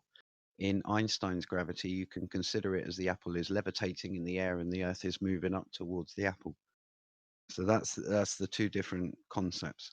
One's relative. So it's funny how what is Flat Earth Society stealing that from Einstein and just putting it on a flat disk instead? Because if you watch, you see the mockumentary, it's final thoughts. Sorry, no, that's well, Andrea Barnes, man. Next time you do the show, Brandon, you should look at that. You should look at that Andrea Barnes mockumentary talking about. I'm going to watch both of them. Okay, yeah, let's bring that up. Yep. All right, thanks, man. Jimbo. Aaron. Shout out to the rant. Really honestly good to hear you back, and hopefully you get some rest and get your hands dirty again with what you love to do, man. It's something to get our mind off of all this crap. But I tuned in a little bit late. The only question I have, actually, I was thinking the whole time was, and if I could, Brandon, ask Right the Hand a question, and he could answer, is where did Right the Hand come from? I've always thought about that for about 2 years, year and a half, 2 years. Where did Right the Hand come from? If he's there, maybe we can answer that in the after show. So cheers, everybody. Oh, there you go. A teaser. I like that. Or in your final thoughts. Cool. Thanks, Aaron. You bet. Essie? Yeah. Great show, Brandon. Shout out to Ranty. Hope you're feeling better, bro. Easy on those pills. They can become addictive. Yeah, all around another great show. Cheers, everybody. Cool. Thanks, Essie. Bob Dole. Don't really have much to say. I guess just maybe don't just throw out somebody's line of thought just because they're rejecting one thing that you consider to be a given. You know, just because you consider it to be a given, don't throw out their whole line of thought because you think it's a given. You know, it could still be useful information or a good line of thought that they're going down, and you may find out that you were wrong about what you considered to be the given. Cool. Thanks, Bob. Right hand. Yeah, no, good show, man. It fundamentally, I think it comes down to Ranty. Yeah, hope get better. Save some of those pills for when you're better. Remember that. I think it fundamentally comes down to, you know, when you look at something, does that something equal what you see, right? So when I see the sunset, that equals sun move, sunset, not Earth spin. When I see a rock fall or an object move, to me, that's object is moving, not acceleration and an application of a force to move that object, right? I keep everything very, very simple. And right, the hand comes from my old gamer tag was East the Doctor. The Doctor was Valentino Rossi, who's one of the best motorcycle racers ever. I wanted to be the Doctor. That name was taken. Xbox Live offered me East the Doctor because I was on the East Coast. I was like, ah, that sounds kind of cool. East the Doctor. Like, I like the ring. So then when I started to make a new name, I liked the right hand, but I didn't want to be the right hand. So I went with right the hand. Cool. Thanks, man. Sweet. Awesome. Can I add to my final thought there, Brandon? Sorry, man. I just realized in that demonstration of gravity's not space, they have us in a rocket where the ground is rising up. Wouldn't that be indicative of a flat plane then? Because if you're on the bottom of the globe, how does that rise up with the top of the globe rising up at the same time? Just a thought. Oh, I like that thought. All right. Thanks, guys. I'm going to put you guys on mute. I'll be back in a little while. Okay, well, thank you, everybody. I'm going to give my final thoughts to Gadget Inspector, who made a couple of late super chats. Gadget Inspector, what's up? $10. No, actually not dollars, euros. I don't consider me to be an intelligent guy, but by Fook, we ain't spinning. All right, yep. Sounds good, man. And Gadget Inspector for €5. Good man, Gleeman. Thanks. I guess I should have read that one while he was here. Well, listen, thanks, everybody. Sorry about the audio and technical difficulties at the beginning. I think a driver just took a shit on me, but see what I can do about keeping that from happening in the future. But I appreciate everybody coming to the show, everybody's support. And we will see you tomorrow, 5:05 Eastern Standard Time. Have a good night.